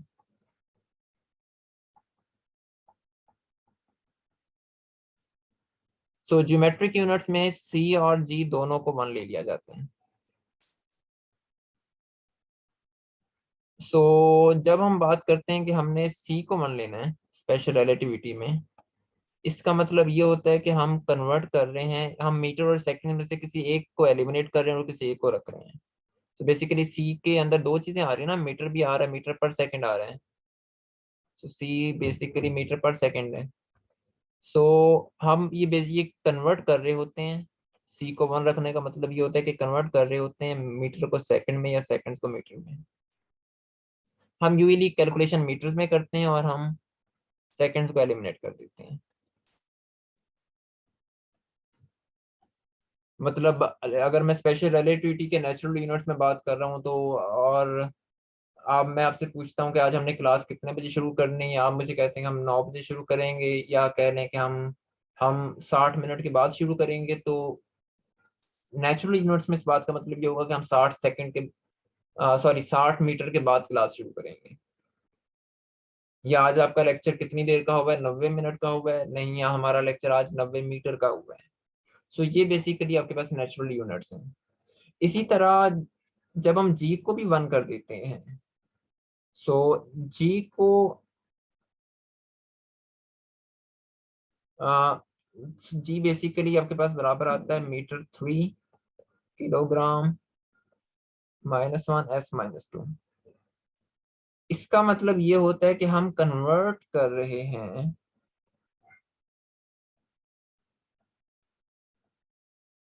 मीटर को किलोग्राम में या किलोग्राम को मीटर में। हम अगेन यहाँ पर किलोग्राम्स को एलिमिनेट कर देते हैं और मीटर को रख लेते हैं। तो बेसिकली जब हम ये काम कर रहे होते हैं, मैं दोबारा से इसको ऐसे यहाँ पर नहीं लिखता, मैं इसको अलग से लिखता हूँ। सो जब हम g इक्वल टू 1 कर रहे होते हैं, अंडरलाइन है कि यहाँ पर c भी 1 है, तो हम बेसिकली मीटर से किलोग्राम में शिफ्टिंग कर रहे हैं या किलोग्राम से मीटर में कर रहे हैं। क्योंकि हम सेकंड्स को ऑलरेडी मीटर्स में कन्वर्ट कर चुके हैं, तो हम यहाँ पर किलोग्राम को भी एलिमिनेट कर देते हैं।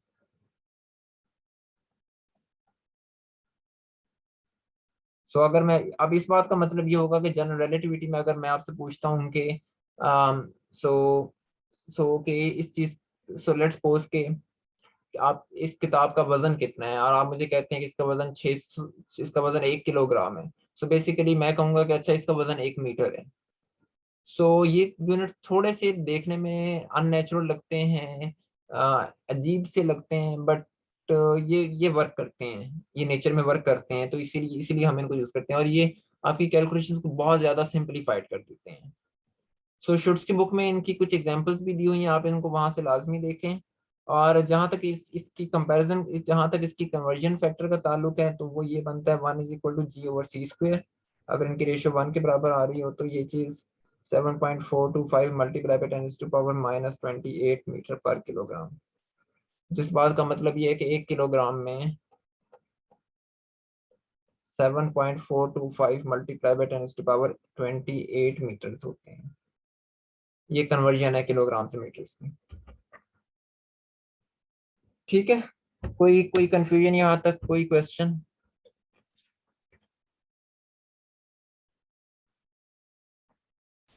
No sir. सर आपने केजी और सेकंड दोनों को मीटर में कन्वर्ट किया है? हाँ जी, जब हमने सी को 1 किया तो हम ऑलरेडी सेकंड को तो मीटर में कन्वर्ट कर चुके हैं। यहाँ पर हमने ऑलरेडी सेकंड को तो मीटर में कन्वर्ट कर दिया है ना। जी सर। तो ये मुझे याद नहीं, हमने शुरू के किसी लेक्चर में बात की थी इस बारे में, आई डोंट नो कि वो कौन सा लेक्चर था। सो वो कन्वर्जन आप लोग देख सकते हैं, आई थिंक फर्स्ट लेक्चर ही था।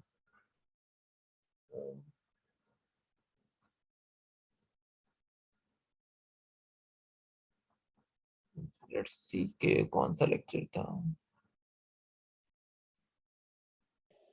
सेकंड था सर। Lecture second.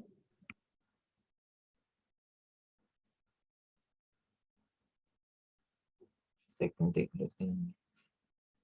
सेकंड में तो सी लिखा हुआ है हमने हर जगह, सो आई थिंक सेकंड भी नहीं है, थर्ड या फोर्थ में से फिर कोई और होगा। सर ये होमवर्क में भी क्वेश्चन आए थे जिसमें हाँ, हमने कुछ होमवर्क में भी दिए थे multiplication। क्वेश्चंस। हाँ ये रहा, ये लेक्चर नंबर 3 में यहाँ पर हमने सी को 1 किया था तो हमारे पास 1 मीटर आया था 1/3 मल्टीप्लाई बाय, या 1 सेकंड आया था 3 मल्टीप्लाई बाय 10⁸ मीटर्स के बराबर, या 1 मीटर था 1/3 बाय 10⁸ सेकंड के बराबर। सो ये कन्वर्जन वहां पर हमारे पास ये थी।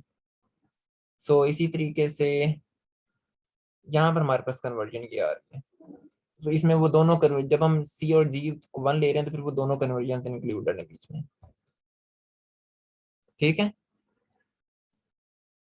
जी सर।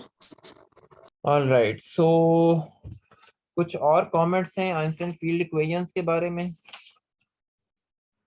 और देन फिर प्रॉब्ली हम इसको 20 मिनट में वाइंड अप कर देंगे लेक्चर को। So some more comments about Einstein field equations, दोबारा से लिख लेते हैं आइंस्टाइन की फील्ड इक्वेशंस।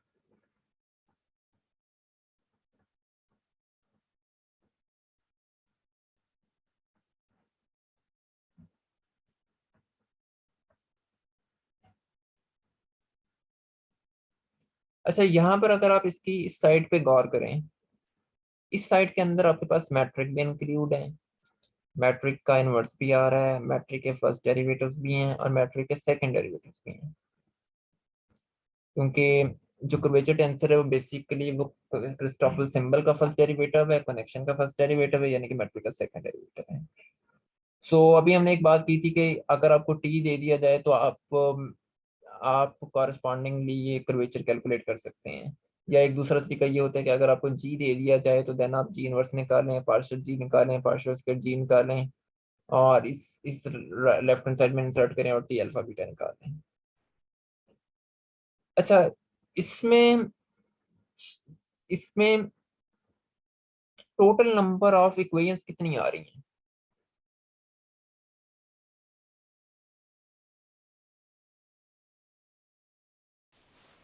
टेन। नहीं, 1 नहीं ना, 1 कैसे हो सकती है? सर 10। 10, हाँ 10 में 10 इक्वेशंस हैं। ये ऑर्डिनरी डिफरेंशियल इक्वेशंस हैं या पार्शियल डिफरेंशियल इक्वेशंस हैं? पार्शियल डिफरेंशियल इक्वेशन ये सर। लीनियर हैं या नॉन लीनियर हैं? लीनियर। नहीं, ये नॉन लीनियर है क्योंकि इनमें सेकंड और फर्स्ट डेरिवेटिव्स आ रहे हैं मैट्रिक के। ये सर अच्छा, जैसे और आर ये आर बी। और ये इक्वेशंस कपल्ड इक्वेशंस है आपस में, यानी कि यानी कि सारी इक्वेशंस आपस में रिलेटेड हैं, कपल्ड इक्वेशन है, कपल्ड सिस्टम है ये, इनमें इनमें मिक्स कंपोनेंट्स आ रहे होंगे। सो से dx dy डिफरेंशियल अगर आ रहा है तो ये कपल्ड डिफरेंशियल इक्वेशन है। सो लेट्स सपोज अगर मैं कोई ऐसे लिख रहा हूँ चीज dx² + dy², ये इक्वेशन कपल्ड नहीं है, इसमें सारे के सारे बेसिस वेक्टर्स इंडिपेंडेंट आ रहे हैं। अगर मैं कोई चीज ऐसे लिख रहा हूँ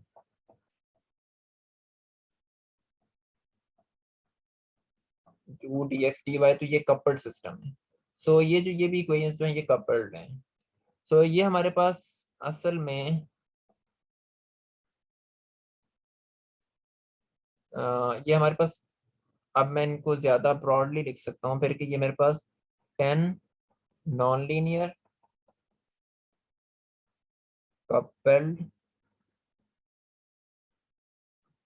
पार्शियल डिफरेंशियल इक्वेशंस हैं। लेकिन ये सिर्फ एक लाइन, और अच्छा, और इसमें आपके पास कितने फ्री फंक्शन है जी के? For 10 free functions of G alpha beta.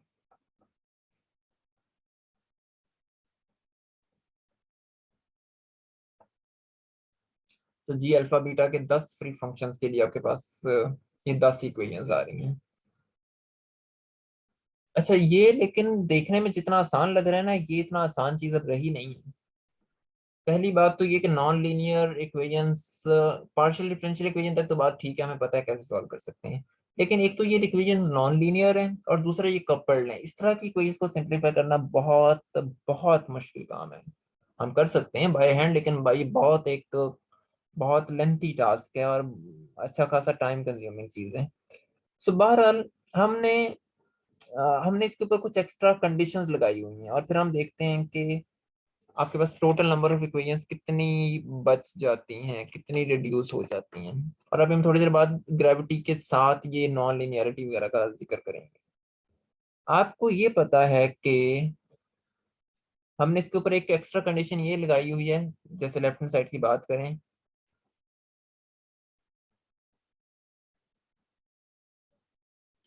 ये मुझे ऊपर लिखनी चाहिए, ये चीज 0 होनी चाहिए। अच्छा, यहाँ पर फ्री इंडेक्स कौन सी है?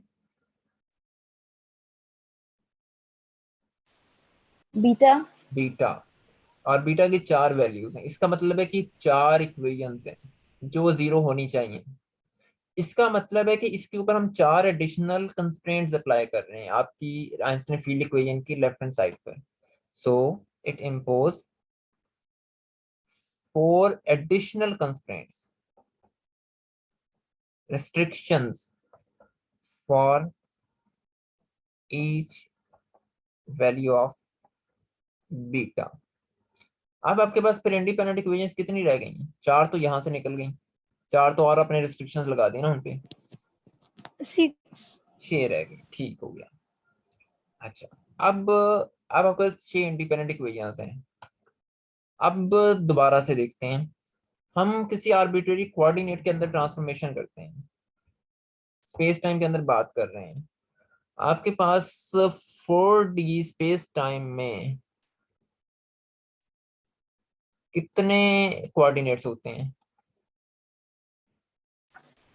4। 4। ठीक है, यानी कि 4 फ्री फंक्शन है आपके पास। टी एक्स वाई जी फ्री है ना, क्योंकि डिपेंड नहीं कर रहे एक दूसरे पे। और आप कोई ट्रांसफॉर्मेशन करते हैं, अल्फा से अल्फा बार में जाते हैं, आपको कोई मैट्रिक चाहिए ट्रांसफॉर्मेशन करने के लिए। उस मैट्रिक के टोटल इंडिपेंडेंट कंपोनेंट्स कितने हैं?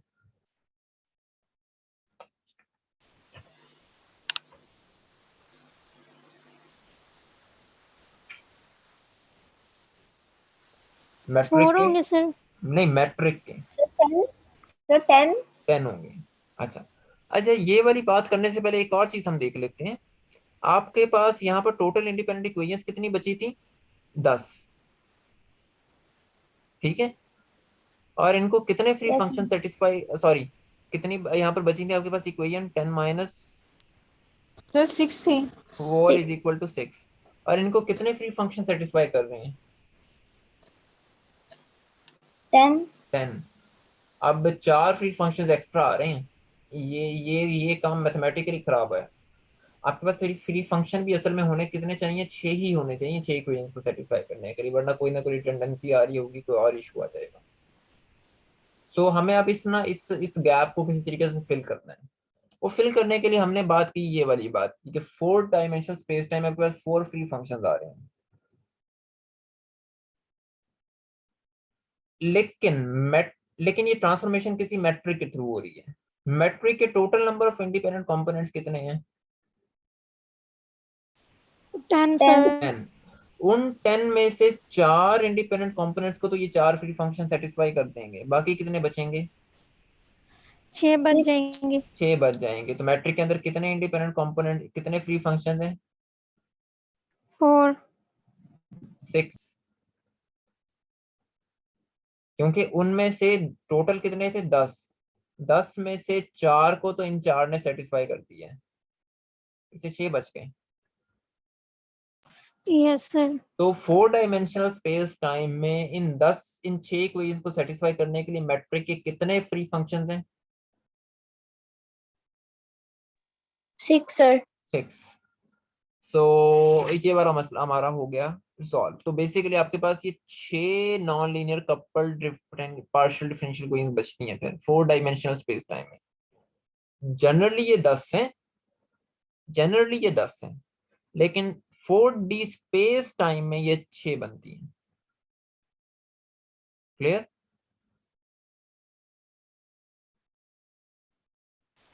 Yes sir.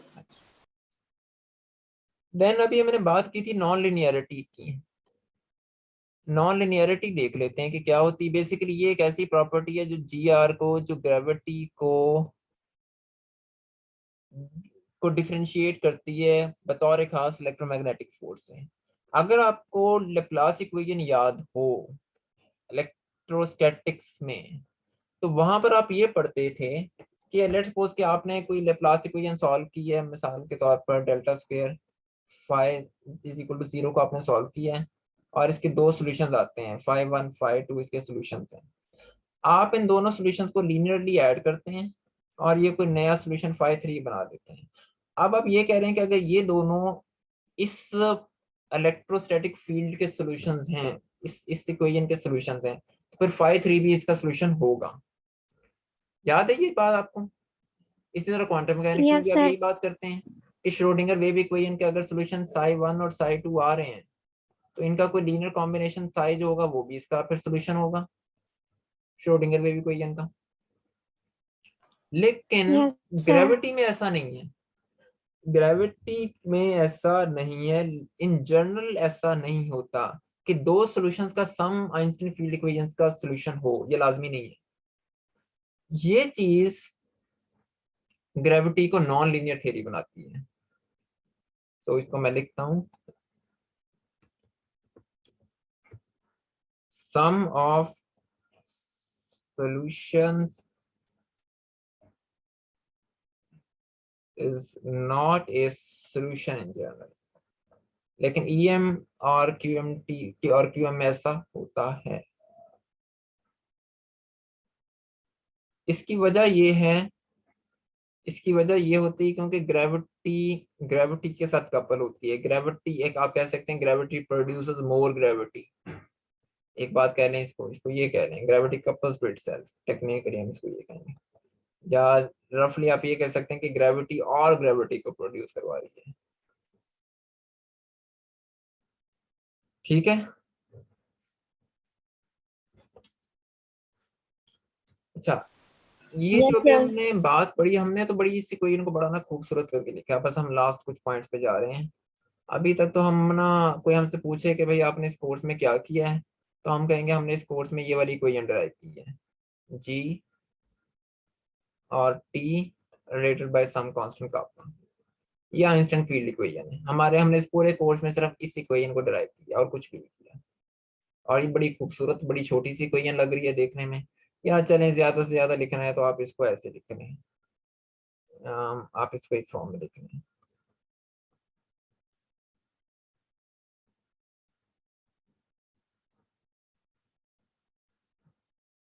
स्टिल ये बड़ी ही एक छोटी सी इक्वेशन है, इसमें कोई एम्बिगिटी नहीं है, कोई कॉम्प्लिकेशन हमें नजर नहीं आ रही, लेकिन ये असल में हमने लिखी हुई टेंसर फॉर्म में।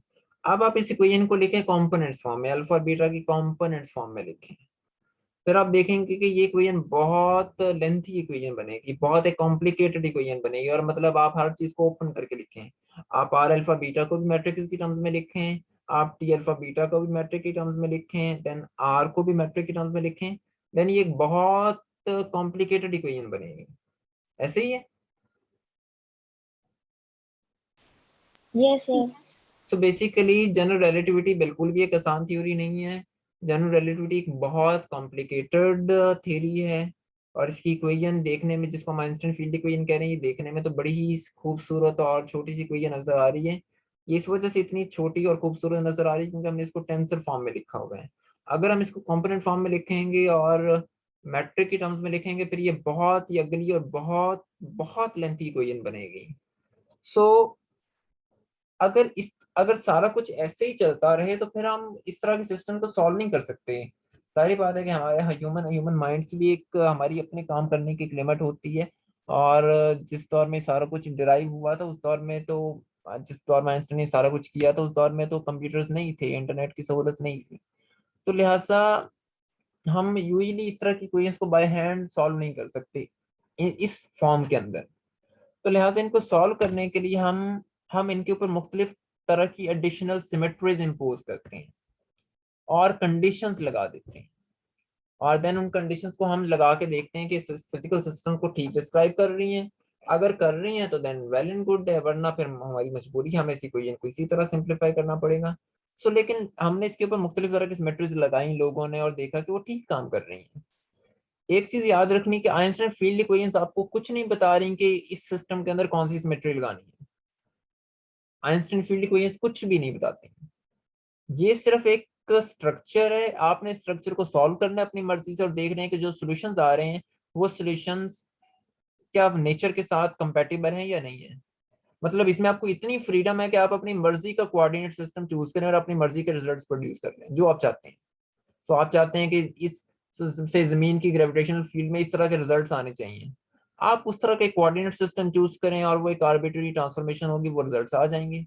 बट द थिंग इज कि क्या वो सॉल्यूशंस नेचर के साथ कंपैटिबल हैं या नहीं है, ये एक अलग टास्क है। और ये एक अच्छा खासा एक अच्छा खासा एक बड़ा ही डेडिकेटेड किस्म का वर्क है जीआर में इस चीज को करना, कि आपने कैसे कोऑर्डिनेट सिस्टम चूज करने हैं, कैसी ट्रांसफॉर्मेशंस करनी है, किस तरह की सिमेट्रीज इंपोज करनी है कि वो जो रिजल्ट्स आए वो नेचर के साथ बिल्कुल ठीक काम करें और नेचर उनके मुताबिक चल रही हो। वरना तो आप कोई भी सोल्यूशन ला सकते हैं, मतलब जिस तरह के रिजल्ट्स, जिस तरह के फीचर्स ब्लैक होल के अंदर होते हैं, आप जमीन की ग्रेविटेशनल फील्ड के लिए कोई कोऑर्डिनेट सिस्टम बना लें इस तरह का, और वो रिजल्ट्स यहाँ पर भी निकल आएंगे। सो सॉल्यूशंस निकालना मुश्किल काम नहीं है, किस तरह के सॉल्यूशंस हों जो नेचर के साथ ठीक काम कर रहे हो, जो नेचुरल लॉज को डिपिक्ट कर रहे हो, यूनिवर्स की वर्किंग को डिस्क्राइब कर रहे हो, वो एक साइंटिफिक प्रॉपरली एक रिसर्च बेस्ड वर्क है।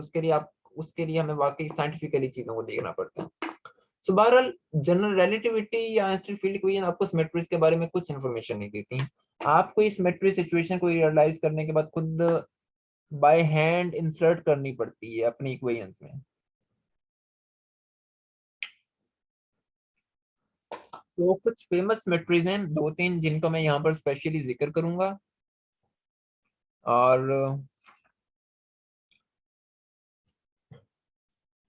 उनमें से एक बड़ी ही मशहूर जमाना सिमेट्री को हम स्फेरिकल सिमेट्री कहते हैं। आपने स्फेरिकल सिमेट्री बहुत सारी जगहों पर यूज की होगी, क्वांटम मैकेनिक्स में और इलेक्ट्रोमैग्नेटिक थ्योरी में।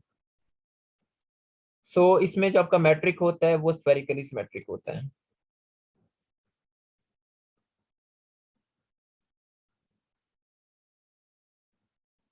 इस बात का मतलब ये है कि मैट्रिक आपका थीटा और फाई के ऊपर डिपेंड कर रहा है, आर के ऊपर डिपेंड नहीं कर रहा। सारी की सारी डिपेंडेंस थीटा और फाई पे आ रही है। सो एक मिसाल ऐसे ले लें कि अगर आपके पास अर्थ की सरफेस है, आपने इसके बाहर ग्रेविटेशनल फील्ड चेक करनी है इस रीजन में। सो मैं यहाँ पर एज्यूम ये कर लेता हूँ कि ये जो सिस्टम है आपकी, जो अर्थ है, ये स्फेरिकली सिमेट्रिक है। सो इसमें जो मैट्रिक की डिस्ट्रीब्यूशन है वो स्फेरिकल है।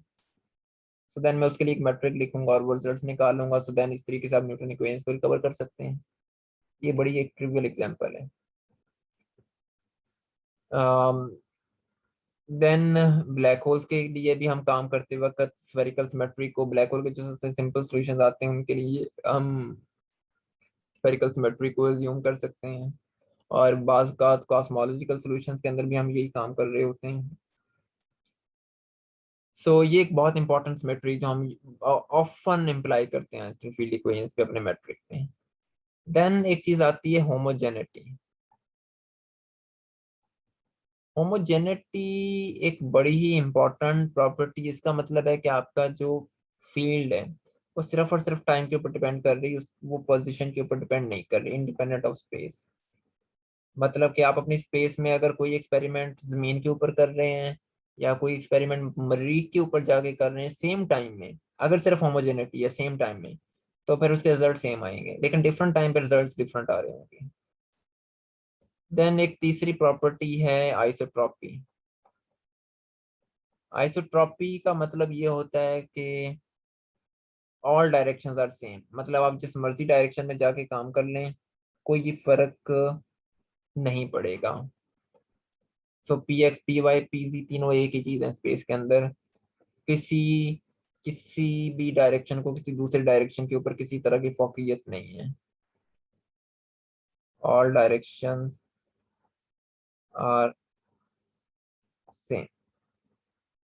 सो ये जो आखिर में मैंने दो कंडीशंस लिखी हैं, होमोजेनिटी और आइसोट्रॉपी, ये बड़ी ही कामयाब किस्म की कंडीशन है, और इनको इस्तेमाल करके हम कॉस्मोलॉजी का सबसे सिंपलेस्ट मॉडल रिड्यूस करते हैं, जिसकी बेस पर पूरी कॉस्मोलॉजी हमारी बेसिक कॉस्मोलॉजी रिलाई करती है। इसको हम FLRW मॉडल कहते हैं, या इसको, और यही मॉडल आपके पास प्रेडिक्ट करता है कायनात की एक्सपेंशन को, या बिग बैंग वगैरह को भी यहीं से निकाला जा सकता है। सो हम कहते हैं कि हमारे जो यूनिवर्स है वो होमोजीनस है और आइसोट्रॉपिक है। सो ये बड़ी ही इंपॉर्टेंट कंडीशंस हैं कॉस्मोलॉजी के अंदर।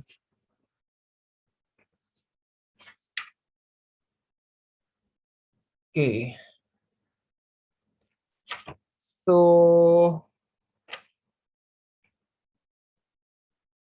लास्टली इसके कुछ एक्सपेरिमेंटल टेस्ट को ब्रीफली डिस्कस करने से पहले लास्टली एक पॉइंट हमारे पास ये है कि हमने अभी तक जितनी भी बातें की हैं वो सारी सारी मैथमेटिकल बातें हैं।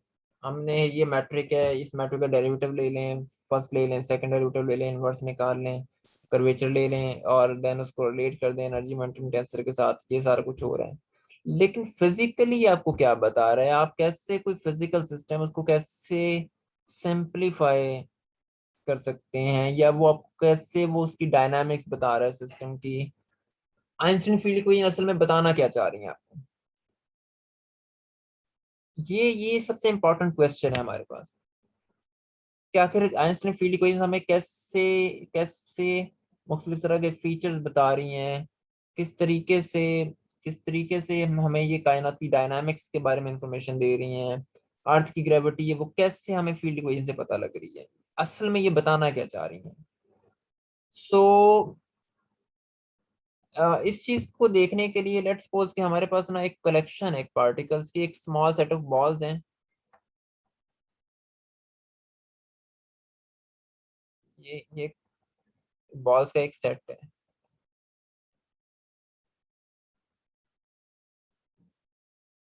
ये जो जितनी भी बॉल्स हैं ये सारी की सारी ना किसी, ये टेस्ट पार्टिकल्स हैं, ये टेस्ट पार्टिकल्स किसी जियोडेसिक पे मूव करते हैं।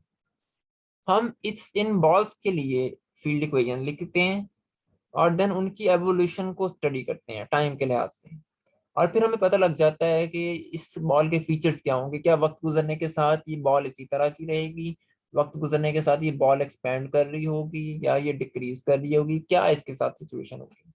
सो लेट्स सपोज कि मैं इसकी डेरिवेशन की डिटेल में जाए बगैर ना इसकी इसकी इक्वेशन ऑफ मोशन लिख देता हूँ, या इसकी एक इक्वेशन लिख देता हूँ फील्ड इक्वेशन सिंप्लीफाई करके, और इसकी फील्ड इक्वेशन ये बनती है v double dot over v -1/2 rho plus p x plus p y plus P z. यहाँ जो v है ये आपके पास वॉल्यूम है, इस बॉल का वॉल्यूम, और जो v डबल डॉट है ये सेकंड डेरिवेटिव है इन टाइम। ये आपको ये बता रहा है कि टाइम को चेंज होने के साथ साथ इसके वॉल्यूम के ऊपर क्या फर्क पड़ रहा है, क्या v एक्सपैंड होता है या श्रिंक होता है। रो एनर्जी डेंसिटी है और P x P Y P Z आपके पास प्रेशर्स हैं। अच्छा, ये आपके पास इस सिस्टम के लिए ये फील्ड इक्वेशन है। अब जितने भी पार्टिकल्स हम नेचर में जितने भी ऑब्जर्वेबल पार्टिकल्स हैं हमें पता है ये कंडीशन तो फिक्स है उनपे कि उनकी जो एनर्जी डेंसिटी है वो हमेशा पॉजिटिव होगी। मतलब हमने कभी कोई पार्टिकल ऐसा, कोई सिस्टम ऐसा ऑब्जर्व नहीं किया जिसकी एनर्जी नेगेटिव आ रही हो। जितने भी पार्टिकल, जितनी भी चीजें हम यूनिवर्स में ऑब्जर्व करते हैं, सबकी एनर्जी पॉजिटिव होती है। सो ये तो ऑलवेज पॉजिटिव ही रहेगी। लेकिन हमें यह पता है कि इसकी एक्सपेंशन का ताल्लुक इस राइट हैंड साइड के पॉजिटिव या नेगेटिव होने के साथ है। तो अब रो आपके पास हमेशा पॉजिटिव है। अगर आपके पास पी भी पॉजिटिव आता है तो फिर यहाँ पर इस राइट हैंड साइड का ओवरऑल साइन क्या बन जाएगा? Positive quantity multiply by negative quantity is negative. Yes और सर। वॉल्यूम फिर उसका मतलब है कि डिक्रीज हो रहा होगा। ठीक है। जी सर। सो ये सारी बात सो बेसिकली प्रेशर यहाँ पर बहुत मैटर कर रहा है। सो इस वजह से हम प्रेशर को जरा डिटेल से देखते हैं दोबारा। न्यूटोनियन थ्योरी में प्रेशर ग्रेविटेट नहीं करते, सिर्फ मास ग्रेविटेट करता है। So role of pressure,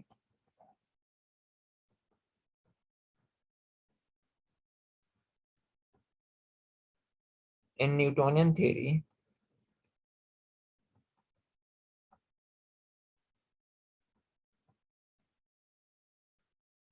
pressure do not gravitate। लेकिन जीआर में ऐसा नहीं होता। ये एक बड़ा बड़ा बहुत बड़ा डिफरेंस है। जीआर में इट डज। जिस तरह एनर्जी ग्रेविटेट करती है, प्रेशर भी ग्रेविटेट करता है। अच्छा, अब सो जीआर में प्रेशर एक बड़ी ही इंपॉर्टेंट क्वांटिटी बन जाती है। अब आपके पास प्रेशर की फिर दो पॉसिबिलिटीज हैं, या तो प्रेशर पॉजिटिव होगा या प्रेशर नेगेटिव होगा। अगर प्रेशर पॉजिटिव है तो यहाँ इसी इक्वेशन से आप कंपैरिजन कर लें। ये जो v होगा ये श्रिंक कर रहा होगा। श्रिंक करने का मतलब है कि बॉल्स एक दूसरे के करीब करीब आ रही हैं। इट मीन्स कि इनके दरमियान जो ग्रेविटी है वो अट्रैक्टिव है।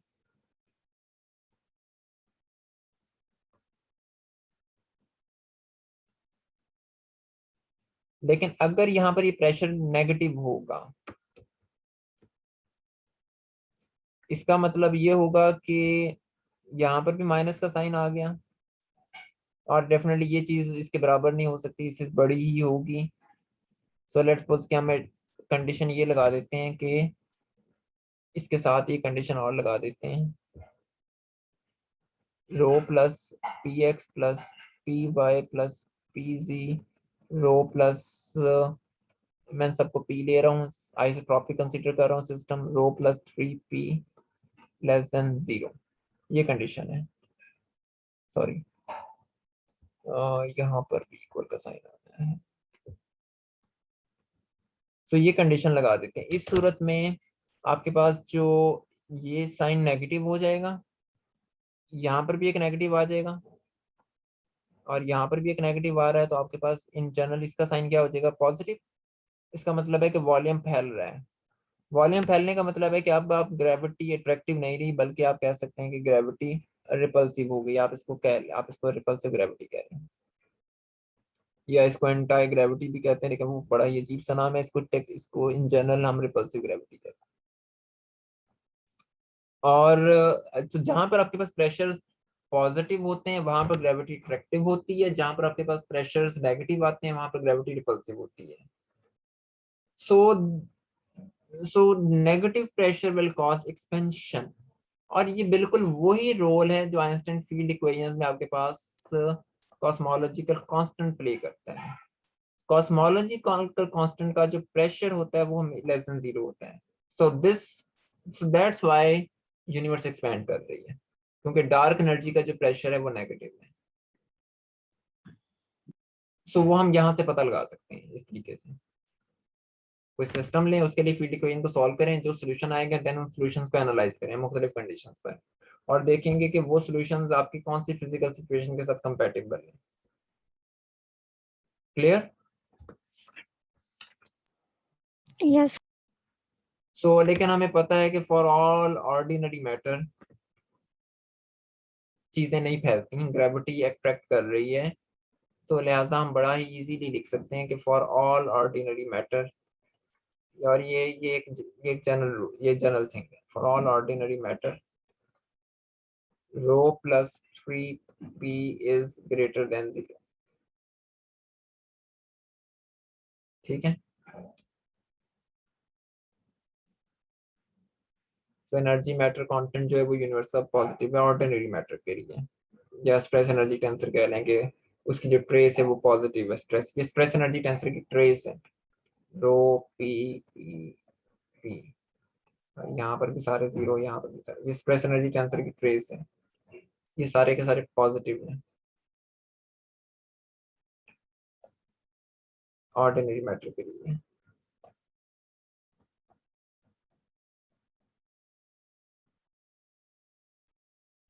अच्छा, सो बस 5-7 मिनट का काम हमारा और है, देन हम वाइंड अप कर रहे हैं। सर इसको हम ये भी कह सकते हैं कि प्रेशर नेगेटिव होने की वजह से एक्सपैंड होती है। हाँ बिल्कुल, प्रेशर नेगेटिव होने की वजह से एक्सपैंड कर रही है, लेकिन मसला ये है कि ये बात बिल्कुल ठीक है आपकी, हमें थियोरेटिकली पता है कि अगर कायनात एक्सपैंड कर रही है तो उसके पीछे कोई क्वांटिटी मौजूद है जिसका प्रेशर नेगेटिव है, और उसको हम डार्क मैटर कहते हैं। हमें इंडिकेशन ऐसी मिल रही हैं ऑब्जर्वेशनली, लेकिन मसला ये कि ये चीज़ अभी तक एक्सपेरिमेंटली वेरीफाई नहीं हो सकी। आप एक सर बॉल पे चेक कर रहे हैं, ये क्या ये यूनिवर्स में भी ऐसा सेम सेटिस्फाई होगा? हाँ, आप कह लें कि ये एक यूनिवर्स है, ये कह लें कि ये एक यूनिवर्स है, यूनिवर्स की शेप है, और ये सारी की सारी गैलेक्सीज हैं, बॉल्स कह लें। तो ग्रेविटी को रिपेल और अट्रैक्ट किस एंगल से मदद करेगी? जी, ग्रेविटी सर आप कह रहे हैं रिपेल भी हो सकती है कि इट डिपेंड्स कि इन Attract- पार्टिकल्स का प्रेशर क्या है आपस में, अब क्या ये एक दूसरे के ऊपर पॉजिटिव प्रेशर लगा रहे हैं, क्या ये एक दूसरे पे नेगेटिव लगा रहे हैं। अगर तो ये ऑर्डिनरी मैटर है, आम मैटर है, जिसको आप पीरियोडिक टेबल और ये वो चीजें जिनके बारे में आपको पता है, सारी बातें जो हम डिस्कस करते आ रहे हैं अब तक, अगर ये ऑर्डिनरी मैटर है फिर इसका प्रेशर पॉजिटिव होगा, फिर ग्रेविटी अट्रैक्टिव है। लेकिन चूंकि हम हमें ऐसी इंडिकेशन मिलती हैं कि कायनात फैल रही है, और अगर कायनात फैल रही है तो इसका मतलब है कि ग्रेविटी अट्रैक्टिव नहीं है, रिपल्सिव है, ग्रेविटी चीजों को दूर धकेल रही है। इस सूरत में इसका प्रेशर नेगेटिव होना चाहिए। अगर इसका प्रेशर नेगेटिव है फिर ये ऑर्डिनरी मैटर नहीं है, फिर ये मैटर की कोई और टाइप है, फिर ये एनर्जी की कोई और किस्म है जो अभी हमें मालूम नहीं। सर ग्रेविटी तो हम उस वक्त डिस्ट्रीब्यूट कर सकते हैं जब रिपेल या एक्सपेल हो रही है, जब दो चीजें कंपैरिजन की जाए। यूनिवर्स तो एक चीज है, उसमें सारी चीजें आ जाती है, अर्थ भी आ जाती है, सब कुछ आ जाता है। हाँ देन नहीं, लेकिन कायनात अगर एक्सपैंड कर रही तो उसमें एक चीज आने का क्या मतलब है, स्पेस टाइम तो फैल रहा है। ग्रेविटी सर अट्रैक्शन सर उस वक्त होती है जब दो चीज होती है ना, एक चीज की क्या होगी अट्रैक्शन? एक चीज नहीं ना है, कायनात के अंदर गैलेक्सीज मौजूद हैं, क्लस्टर्स मौजूद हैं, ग्रुप ऑफ क्लस्टर्स हैं, सुपर क्लस्टर्स है, वो सारी एक दूसरे से दूर जा रही हैं चीजें, एक ये चीज तो नहीं है। इन चीजों को कंपेयर करने से रिपेल हो जाता है। सारी बातें हम कायनात के अंदर जो चीजें मौजूद हैं उनको देख रहे हैं ना, कि वे अगर तो वो एक दूसरे के करीब आ रही हैं, सो बेसिकली ये जो बॉल्स हैं, आप ये देखें कि ये जो बॉल्स हैं ये कायनात के अंदर गैलेक्सीज हैं, अगर ये एक दूसरे के करीब आ रही हैं इसका मतलब है कि ग्रेविटी इनको एक दूसरे की तरफ खींच रही है। अगर ये एक दूसरे से दूर जा रही हैं तो इट मीन्स के ये एक दूसरे कायनात फैल रही है, इनके दरमियान जो स्पेस टाइम है वो फैल रहा है। जिनके कायनात के अंदर देख रहे हैं हम, जी, कायनात के अंदर देख रहे हैं, यूनिवर्स के अंदर, इनर यूनिवर्स। हम अंदर ही देखेंगे, हम कायनात के बाहर क्या, हम कायनात के बाहर मतलब ये कहना कि कायनात के बाहर कुछ है, ये कोई साइंटिफिक चीज नहीं है। हम सिर्फ उन चीजों को देख रहे हैं जो स्पेस टाइम की लाइट कोन के अंदर मौजूद हैं, जो बेसिकली इस लाइट कोन के अंदर मौजूद है, ये आपकी पूरी कायनात है। एक्सपैंड इसलिए हो रही है उसकी इनर प्रॉपर्टी की वजह से। अच्छा देखें, जब आप ये जो एक्सपेंशन वाली बात है ना, इसको हम बाद में दोबारा कंटिन्यू करते हैं। ये एक बड़ी एक कॉमन एम्बिग्यूटी है। आप ऐसे में शायद एक्सपेंशन को एक उस सेंस में ले रहे हैं जिस सेंस में हम टेक्निकली इसको लेते नहीं है। ये मैं अभी थोड़ी देर बाद क्लियर करता हूँ ये एक्सपेंशन वाले पॉइंट को। मैं लेक्चर के बाद इसको डिटेल से डिस्कस करता हूँ इस एक्सपेंशन वाली लॉजिक को। ये एक्सपेंशन सिर्फ स्पेस टाइम की एक्सपेंशन है। कायनात का स्पेस टाइम फैल रहा है, कायनात किस चीज में फैल रही है ये doesn't make any sense. Simple comment ये है, कायनात किसी चीज में नहीं फैल रही, बस कायनात खुद फैल रही है। लेकिन किसी चीज में नहीं फैल रही है। I'll explain this point after the lecture. ये मैं लेक्चर के बाद ये चीज आपको क्लियर करता हूँ। मैं बस एक दफा इसको वाइंड अप कर दूं। अच्छा, हाँ, देन बड़ी ही एक इम्पॉर्टेंट चीज ये है कि आपने एक थ्योरी बना ली है। अगेन ये बड़ा ही एक इम्पॉर्टेंट पॉइंट है। आपकी थ्योरी चाहे जितनी मर्जी खूबसूरत हो, जितनी मर्जी उसके अंदर सिमेट्रीज आ रही हो, जितनी मर्जी ब्यूटीफुल इक्वेशंस मौजूद हो, जितना मर्जी खूबसूरत उसका स्ट्रक्चर हो, अगर वो एक्सपेरिमेंटल टेस्ट को वेरीफाई नहीं करी, अगर वो एक्सपेरिमेंटली प्रूव नहीं हो रही, तो वो थ्योरी बेकार है, चाहे जितना मर्जी उसका अच्छा मैथमेटिक्स हो। जी जनरल आइंस्टाइन की जनरल रिलेटिविटी, आइंस्टाइन की ग्रेविटी अगर आपकी फिजिकल यूनिवर्स को डिस्क्राइब करती है, तो क्या कुछ ऐसे एक्सपेरिमेंटल टेस्ट हैं जिनके जरिए चेक किया जा सके कि वाकई ये थ्योरी ठीक काम कर रही है। सो मिसाल के तौर पर जैसे न्यूटन की थ्योरी है, न्यूटन की थ्योरी आपको ये बता रही है कि उस अगर दो बॉडीज को एक दूसरे के करीब लेके आए या दूर लेके जाएं, तो जो ग्रेविटी है वो आर स्क्वायर के इनवर्स प्रोपोर्शन पे काम करती है। ठीक है, एक बड़ा अच्छा फैक्ट है, लेकिन अगर आप एक्सपेरिमेंट करते हैं और ऐसा नहीं होता, तो न्यूटन का लॉ गलत है। क्योंकि वो एक्सपेरिमेंटली प्रूवन नहीं है। ये एक अलग बात है कि वो चाहे जितना मर्जी अच्छा खूबसूरत इक्वेशन है, जितनी मर्जी उसकी, लेकिन उसकी वैलिडिटी एक्सपेरिमेंट्स के ऊपर रिलाई कर रही है। अगर एक वो एक्सपेरिमेंटली ठीक नहीं है, देन इट मीन्स के वो थ्योरी किसी काम की नहीं है, वो फिजिक्स में किसी काम की नहीं है, मैथमेटिकली तो वो ठीक है। आइंस्टाइन ने भी एक थ्योरी बना ली। अब अगला काम ये था कि जो आपने फील्ड इक्वेशन लिखी है, ये बड़ी ही मशहूर है ज़माना field equation, R alpha beta minus half G alpha beta R is equal to some constant T alpha beta. क्या ये इक्वेशन वाकई फिजिकल यूनिवर्स को डिस्क्राइब कर रही है? क्या इसके लिए कोई एक्सपेरिमेंटल टेस्ट किए जा सकते हैं? तो आइंस्टाइन ने खुद इसके लिए 3 टेस्ट सजेस्ट किए थे, और वो 3 टेस्ट ऐसे आइंस्टाइन ने खुद मतलब सजेस्ट किए थे कि इन 3 टेस्ट के जरिए ग्रेविटी को चेक किया जा सकता है। और वो तीनों ही टेस्ट बड़े ही इंपॉर्टेंट टेस्ट थे।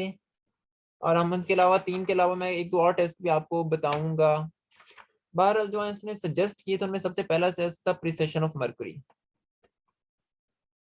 और ये वो कॉमन प्रॉब्लम्स थी जो उस वक्त न्यूटन की ग्रेविटी के थ्रू सॉल्व नहीं हो रही थी, precision of orbits.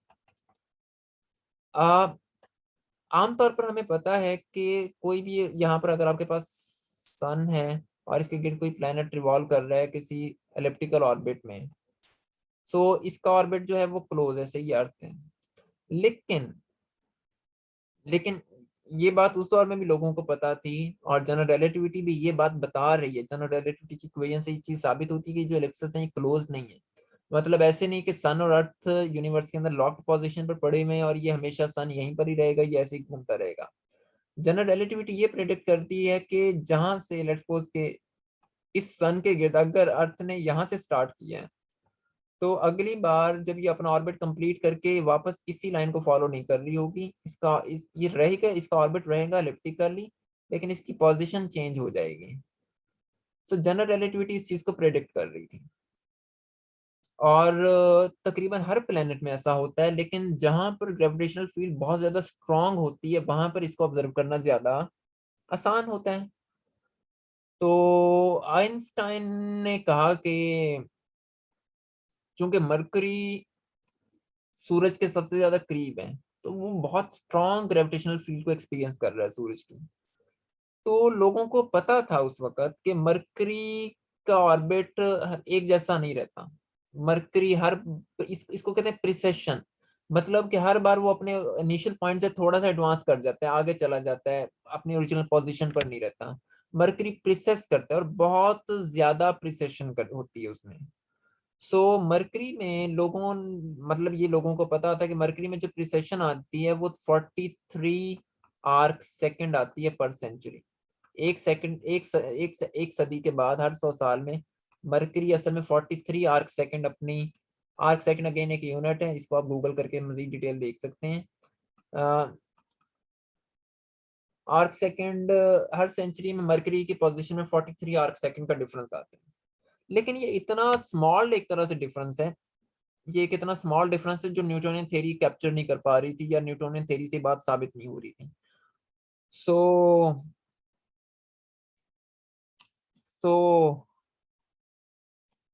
Then Einstein की इक्वेशंस के थ्रू ये बात साबित हो गई। आइंस्टाइन की इक्वेशंस को लोगों ने सॉल्व किया और देन आइंस्टाइन ने सजेस्ट किया कि भाई ऐसे ऐसे आप चेक कर सकते हैं। तो आप ये 43 आवर सेकंड आइंस्टाइन की थ्योरी प्रिडिक्ट कर देगी, उसकी फील्ड इक्वेशन से प्रिडिक्ट कर देंगी। सो लोगों ने इसके ऊपर चेक किया और देन फाइनली ये बात साबित होगी कि जो जो जो आइंस्टाइन कह रहा है, जो आइंस्टाइन की थ्योरी प्रेडिक्ट कर रही है, वो बिल्कुल बिल्कुल बिल्कुल ठीक काम है। सो ये पहला एक टेस्ट था आइंस्टाइन की थ्योरी का। अच्छा, देन एक और बड़ा ही एक इम्पोर्टेंट टेस्ट है आइंस्टाइन की इक्वेशंस का, जिसको हम बेंडिंग ऑफ लाइट का नाम दे रहे हैं। ये सेकंड टेस्ट था, ये भी आइंस्टाइन ने खुद प्रपोज किया था कि बेंडिंग ऑफ लाइट क्या है। न्यूटोनियन थ्योरी में ग्रेविटी मैसलेस पार्टिकल्स को अट्रैक्ट नहीं करती, जिसकी वजह से हम कहते हैं कि एनर्जी ग्रेविटेट नहीं करती। लेकिन जनरल रिलेटिविटी में एनर्जी ग्रेविटेट करती है। तो अगर यहाँ पर आपके पास कोई सन मौजूद है, कोई बहुत ही एक हैवी से सन है, या कोई ऐसा ऑब्जेक्ट है जिसकी ग्रेविटी बहुत ज्यादा है, और यहाँ पर एक फोटोन आ रहा है, न्यूटोनियन ग्रेविटी के मुताबिक ये फोटोन सीधी लाइन में ट्रेवल करता जाएगा। लेकिन आइंस्टाइन के अकॉर्डिंग ये जैसे ही सन की ग्रेविटेशनल फील्ड में आएगा, ये अपने पाथ से डेविएट कर जाएगा। सो ये लाइट बेंड हो जाएगी इसकी, इसको जाना इस डायरेक्शन में था, लेकिन इसने इसके अंदर इतनी बेंडिंग आ गई है। इसी वजह से इस फोटोन को वो गैलेक्सी जो इस डायरेक्शन में मौजूद है, सो यहाँ पर कोई गैलेक्सी पड़ी हुई है, यहाँ पर आप अर्थ पर रहते हुए भी उस गैलेक्सी को देख सकते हैं, क्योंकि यहाँ से जो फोटॉन्स निकल के आ रहे हैं आप तक, वो फोटॉन्स असल में बेंड हो गए हैं, जिसकी वजह से आप उनको देख सकते हैं। सो आइंस्टाइन ने ये जो पाथ रेड वाला है, ये न्यूटोनियन पाथ है, और ये जो ब्लू वाला पाथ है, ये डेविएशन है। इसको आप जियोडेसिक डेविएशन भी कह सकते हैं। सो आइंस्टाइन ने कहा कि आइंस्टाइन ने असल में इस एंगल को कैलकुलेट किया थ्योरेटिकली और बताया कि ये एंगल इतना आता है। लेकिन थ्योरेटिकली तो इसने बता दिया कि ये इतनी डेविएशन होती है सन के अक्रॉस। लेकिन एक्सपेरिमेंटली इस बात को कैसे वेरीफाई किया जाएगा, इसमें इसके लिए एक बड़ा ही एक फेमस एक्सपेरिमेंट है 1999 का सोलर एक्लिप्स है। बहुत फेमस सोलर एक्लिप्स है। Arthur Eddington, sir Arthur Eddington एक ब्रिटिश साइंटिस्ट थे। उन्होंने वर्ल्ड वॉर वन के दौरान 1918 में वर्ल्ड वॉर वन खत्म हो गई थी, लेकिन उसी दौरान उन्होंने सफर किया था, आई गेस के चिली का या पता नहीं अफ्रीका का, और वहां जाके सोलर एक्लिप्स का मुशाहिदा किया था, और कुछ रिजल्ट्स आए थे। वहां से उन्होंने साबित किया कि ये एंगल उतना ही आ रहा है जितना आइंस्टाइन की थ्योरी प्रेडिक्ट कर रही है। सो ये पहला मौका था, एक तरह से ये पहला मौका था जब आइंस्टाइन की जनरल रिलेटिविटी ने एक बहुत बड़ा ब्रेक थ्रू लिया था। और इस 1919 के सोलर एक्लिप्स के बाद असल में आइंस्टाइन एक हाउस होल्ड नेम बना था। हर घर घर में आइंस्टाइन का एक चर्चा होने लग गया था, और जिसको कहते हैं आइंस्टाइन शोहरत की सही बुलंदियों पर आर्थर एडिंगटन के इस वेरिफिकेशन के बाद गया था। मतलब उससे पहले Einstein was just a common scientist, एक ऑर्डिनरी साइंटिस्ट था। ठीक है, उसकी थेरीज एक बड़ा ही लोगों को मतवज्जो कर रही थी, लेकिन वो एक हाउस होल्ड नाम नहीं बना था कि बच्चे बच्चे की जुबान पर उसका नाम हो, या उसको कोई एक लाफानी किस्म की शोहरत मिले। So but this was the verification, this was the 1919 solar Eclipse, जिसने आइंस्टाइन को एक कॉमन नेम बनाया, एक घरेलू नाम बना दिया। सो ये एक बड़ा ही एक इम्पोर्टेंट है। इसके ऊपर कुछ मूवीज भी बनी हुई हैं। I suggest you to watch some of those movies, काफी इंटरेस्टिंग है 1919 के सोलर इक्लिप्स पे। बहरहाल, so that's the part of history, हम उसको नहीं डिस्कस करते। देन तीसरी चीज, ग्रेविटेशनल रेडशिफ्ट। एंड आई से कि ये सबसे बड़ी प्रेडिक्शन है, ये सबसे बड़ी अचीवमेंट है आइंस्टाइन की थ्योरी ऑफ ग्रेविटी की, जिसका, या ये कह लें कि ये एक ऐसा फिनोमेना है जिसका हमारी आम जिंदगियों में सबसे ज्यादा अमल दखल है, और हमें हमारी जिंदगियों में हम हर वक्त जनरल रिलेटिविटी की एप्लीकेशन को इस्तेमाल कर रहे होते हैं। अगर जनरल रिलेटिविटी ना होती तो शायद हमारी आज की जिंदगी, हमारी कम्युनिकेशन सिस्टम इतने एडवांस ना होते जितने के आज के दौर में। सो ये अभी 1 मिनट में आपको क्लियर हो जाएगा कि मैं ऐसा क्यों कह रहा हूँ। ग्रेविटेशनल रेडशिफ्ट का मतलब ये है कि आपको पता है रेड शिफ्टिंग क्या होती, ग्रेविटेशनल, आपको पता है रेड शिफ्टिंग क्या होती है। सो ग्रेविटेशनल रेडशिफ्ट का मतलब ये है कि यहाँ पर कोई अर्थ मौजूद है, जैसे जैसे कोई फोटोन यहाँ पर जा रहा है, जैसे जैसे कोई फोटोन अर्थ की ग्रेविटी से बाहर निकलेगा वो रेड शिफ्ट होता जाएगा। इसका एक बात का मतलब ये है, ये बेसिकली रेड शिफ्टेड फोटोन है, तो ग्रेविटी की वजह से रेड शिफ्टिंग प्रोड्यूस होती है। इस बात का आसान जुबान में मतलब ये है कि आपके पास 2 क्लॉक्स मौजूद हैं। एक वो क्लॉक मौजूद है जो जमीन पर पड़ा हुआ है, किसी ग्रेविटेशनल फील्ड पे पड़ा हुआ है। एक वो क्लॉक है जो जमीन से बहुत दूर है, ग्रेविटी से बहुत दूर है।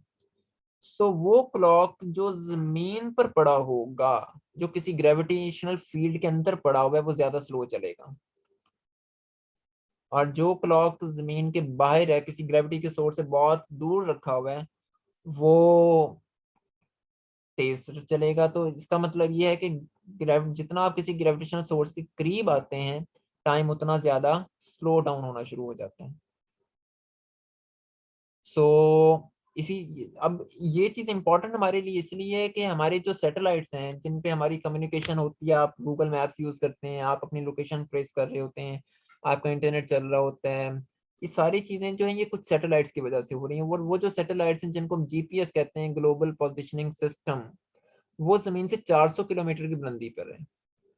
तो वहां पर ग्रेविटी की जो स्ट्रेंथ है वो जमीन की सरफेस के मुकाबले में वीक है।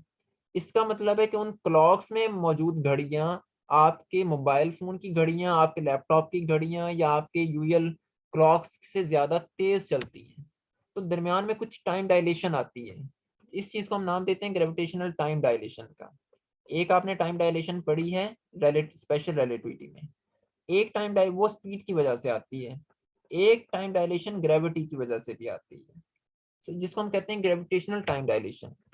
ऑल्दो कि ये जो टाइम डायलेशन है ये बहुत कम होती है, ये नैनो सेकंड्स में होती है, लेकिन जीपीएस सिस्टम के अंदर ये नैनो सेकंड की भी जो जो टाइम डायलेशन है ये बहुत बड़ा इफेक्ट डालती है। ये आपकी लोकेशन को हंड्रेड्स ऑफ किलोमीटर दूर बता सकती है अगर हम ग्रेविटेशनल टाइम डायलेशन को अकाउंट ना कर रहे हैं। सो और ये काम आइंस्टाइन की थ्योरीज के बगैर मुमकिन नहीं है। हमें अब पता है आइंस्टाइन, बेसिकली आइंस्टाइन की फील्ड इक्वेशन हमारे पास है, हमें पता है कि उसके जरिए हमने इस टाइम डायलेशन को कैसे कैलकुलेट करना है, और कैसे वो जो डिफरेंस आ रहे हैं, जीरो एरर्स आ रही हैं, इनको कैसे अकोमोडेट करना है। सो अगर आइंस्टाइन की फील्ड इक्वेशन हमारे पास मौजूद ना हो तो हमारा जीपीएस सिस्टम काम नहीं कर सकता। ये हमारे पास ये हमारी सबसे बड़ी एक एप्लीकेशन है आइंस्टाइन की थ्योरी की।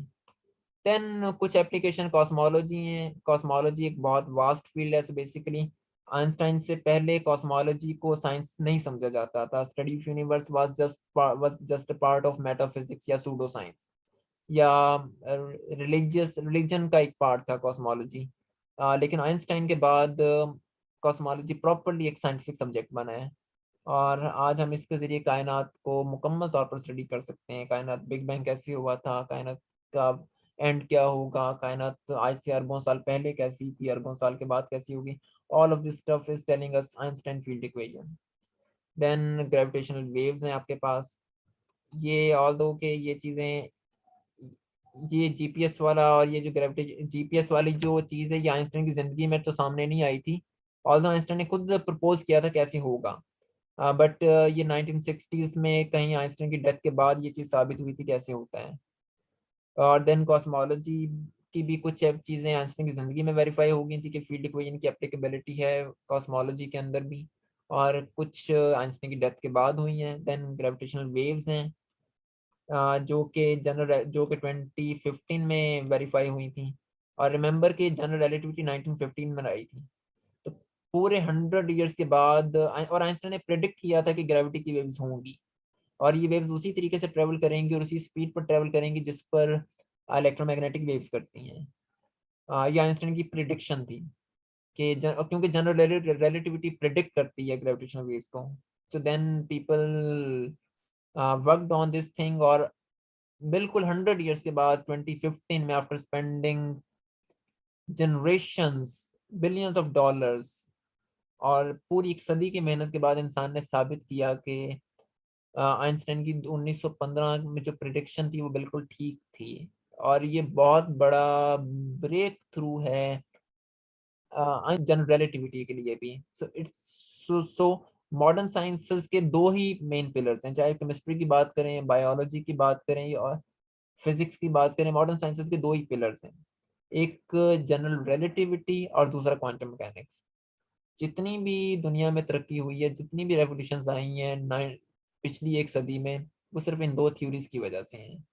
केमिस्ट्री में बहुत बदलाव आया है क्वांटम मैकेनिक्स आने के बाद। बायोलॉजी में, इवन के बायोलॉजी का यहाँ तक मैं आपको बताऊं कि बायोलॉजी में जो डीएनए का कॉन्सेप्ट है वो सबसे पहले एर्विन श्रोडिंगर ने दिया था। एर्विन श्रोडिंगर ने एक छोटी सी किताब लिखी थी 30-40 पेजेस की, लाइफ के नाम से। उस किताब में उसने पहली बार बात की थी कि बायोलॉजी में मतलब कि इस तरह का डीएनए नाम की कोई चीज हो सकती है। सो बहरहाल जी, जनरल ग्रेविटेशनल वेव्स एक बहुत मेजर ब्रेक थ्रू है आइंस्टाइन का। और देन इसमें और एप्लीकेशन एक गैलेक्टिक डायनामिक्स की है कि गैलेक्सीज आपस में कैसे बिहेव करती हैं, कैसे इवॉल्व होती हैं, कैसे इंटरेक्ट करती हैं। सो एंड्रोमेडा और मिल्की वे आपस में कैसे इंटरेक्ट करती हैं, ये भी हमें जनरल रिलेटिविटी बताती है। देन ब्लैक होल्स, ये बहुत सारी चीजें ऐसी जो आइंस्टाइन की डेथ के बाद हमारे सामने आई हैं, लेकिन ये सब की सब बातें आइंस्टाइन की थ्योरी प्रेडिक्ट करती है। ऑल्दो अभी भी बहुत सारी चीजें ऐसी हैं जहां पर जनरल रिलेटिविटी काम नहीं करती। जनरल रिलेटिविटी की एप्लीकेबिलिटी एरिया बहुत बड़ा है और इसने हमारी हमारी थ्योरीज को बहुत ज्यादा रीशेप किया, लेकिन अभी भी बहुत सी प्रॉब्लम्स ऐसी हैं जिनको जनरल रिलेटिविटी और क्वांटम मैकेनिक्स दोनों ही नहीं प्रॉपर्ली एक्सप्लेन करती, जिसकी वजह से अभी भी लोग इस तलाश में है कि एक और ज्यादा जनरल थ्योरी बनाई जाए जो जनरल रिलेटिविटी को भी सरपास कर ले, जो जनरल रिलेटिविटी भी उसकी एक अप्रोक्सीमेशन हो और वो उन प्रॉब्लम्स को आंसर करे जिनको जनरल रिलेटिविटी नहीं करती। और ऐसी बहुत सी प्रॉब्लम्स हैं और इसी सर्च को हम लोग क्वांटम ग्रेविटी का नाम देते हैं। हमें टाइम नहीं मिला, वरना हम ऐसी प्रॉब्लम्स को भी डिस्कस करते, जैसे डार्क एनर्जी और डार्क मैटर। उन प्रॉब्लम्स में से एक चीज है जिनको जनरल रिलेटिविटी प्रेडिक्ट करती है कि डार्क एनर्जी होगी, कायनात फैल रही है, लेकिन पीछे जो पूरा मैकेनिज्म है वो आपको जनरल रिलेटिविटी नहीं बता रही। इसी तरह डार्क मैटर का जिक्र है, इसी तरीके से स्पेस टाइम की कंस्ट्रक्शन कैसे होती है, टाइम का कॉन्सेप्ट क्या है, बिग बैंग से पहले क्या था या बिग बैंग के बाद जो प्लान कह रहा है उसमें क्या हुआ था, ब्लैक होल्स के अंदर क्या होता है, ब्लैक होल की सरफेस के ऊपर क्या हो रहा है जिसको हम इवेंट होराइजन कहते हैं। ये बहुत सारी चीजें ऐसी जिनको जिनको जनरल रिलेटिविटी जिनके बारे में कोई हिंट नहीं देती, मतलब हिंट देने से मुराद है इनका कोई प्लॉजिबल सोल्यूशन प्रोवाइड नहीं करती। So this is the search, इसको हम क्वांटम ग्रेविटी का नाम देते हैं। ये इनमें से बहुत सारी बातें ऐसी जो मैंने अगले लेक्चर्स में करनी थी दो, लेकिन मैं बहुत शॉर्टली उनको आज कर रहा हूँ ताकि आपको थोड़ा सा अंदाजा हो जाए कि हम लोग कहाँ पर स्टॉप कर रहे हैं इस कोर्स को। और अभी इसमें बहुत कुछ करने वाला है, मतलब एक पूरा कोर्स कॉस्मोलॉजी और ब्लैक होल्स के ऊपर रखा जा सकता है, ग्रेविटेशनल वेव्स पे रखा जा सकता है, इवन के इसकी डिफरेंट जीपीएस में कम्युनिकेशन एप्लीकेशंस के ऊपर रखा जा सकता है। सो अभी हमने सिर्फ एक फ्रेमवर्क बनाया है, वो फ्रेमवर्क जिसको हम ये कह रहे हैं, ये जो इक्वेशन आपके सामने लिखी हुई है, अभी तक हमने सिर्फ इस फ्रेमवर्क को डेवलप किया है। इस फ्रेमवर्क की अभी एप्लीकेबिलिटी है और देन हम उसको जिसको हमने डिस्कस नहीं किया। सो बहरहाल अब हम बस एक कोटेशन के ऊपर इसको वाइंड अप करते हैं लेक्चर को। और ये कोटेशन बड़ी ही एक मशहूर किताब में से है, उससे आपको अंदाजा हो जाएगा। Let me share it with you. So आपको स्क्रीन शो हो रही होगी। सो ये क्लिफर्ड विल की कोटेशन है कि there is no better illustration of unpredictable payback of fundamental science then the story of Albert Einstein and the global positioning system. The next time your plane approaches an airport in bad weather and you just happen to be wondering, what good is basic science? Think about Einstein and the GPS tracker in the cockpit guiding you to a safe landing. कि वो जो लोग कहते हैं कि basic sciences का क्या मकसद है, इसका कोई एक्सपेरिमेंटल फायदा नहीं है, ये सिर्फ मैथ है. So this is the mathematics, or this is the basic science which has given you your GPS system, which has provided you with internet, which has provided you with your mobile phones, जो आपको जो आपके messages को transfer कर रही है, जो आपकी कॉल्स की वजह बन रही है, जिसके जरिए ये लेक्चर आज हो रहा है. All this is the application of Einstein's theory of gravity, and that's why Einstein is a genius. Okay, so I'm gonna stop recording now, and with this हम इस course को यहाँ पर end कर रहे हैं, and I'll take your questions now.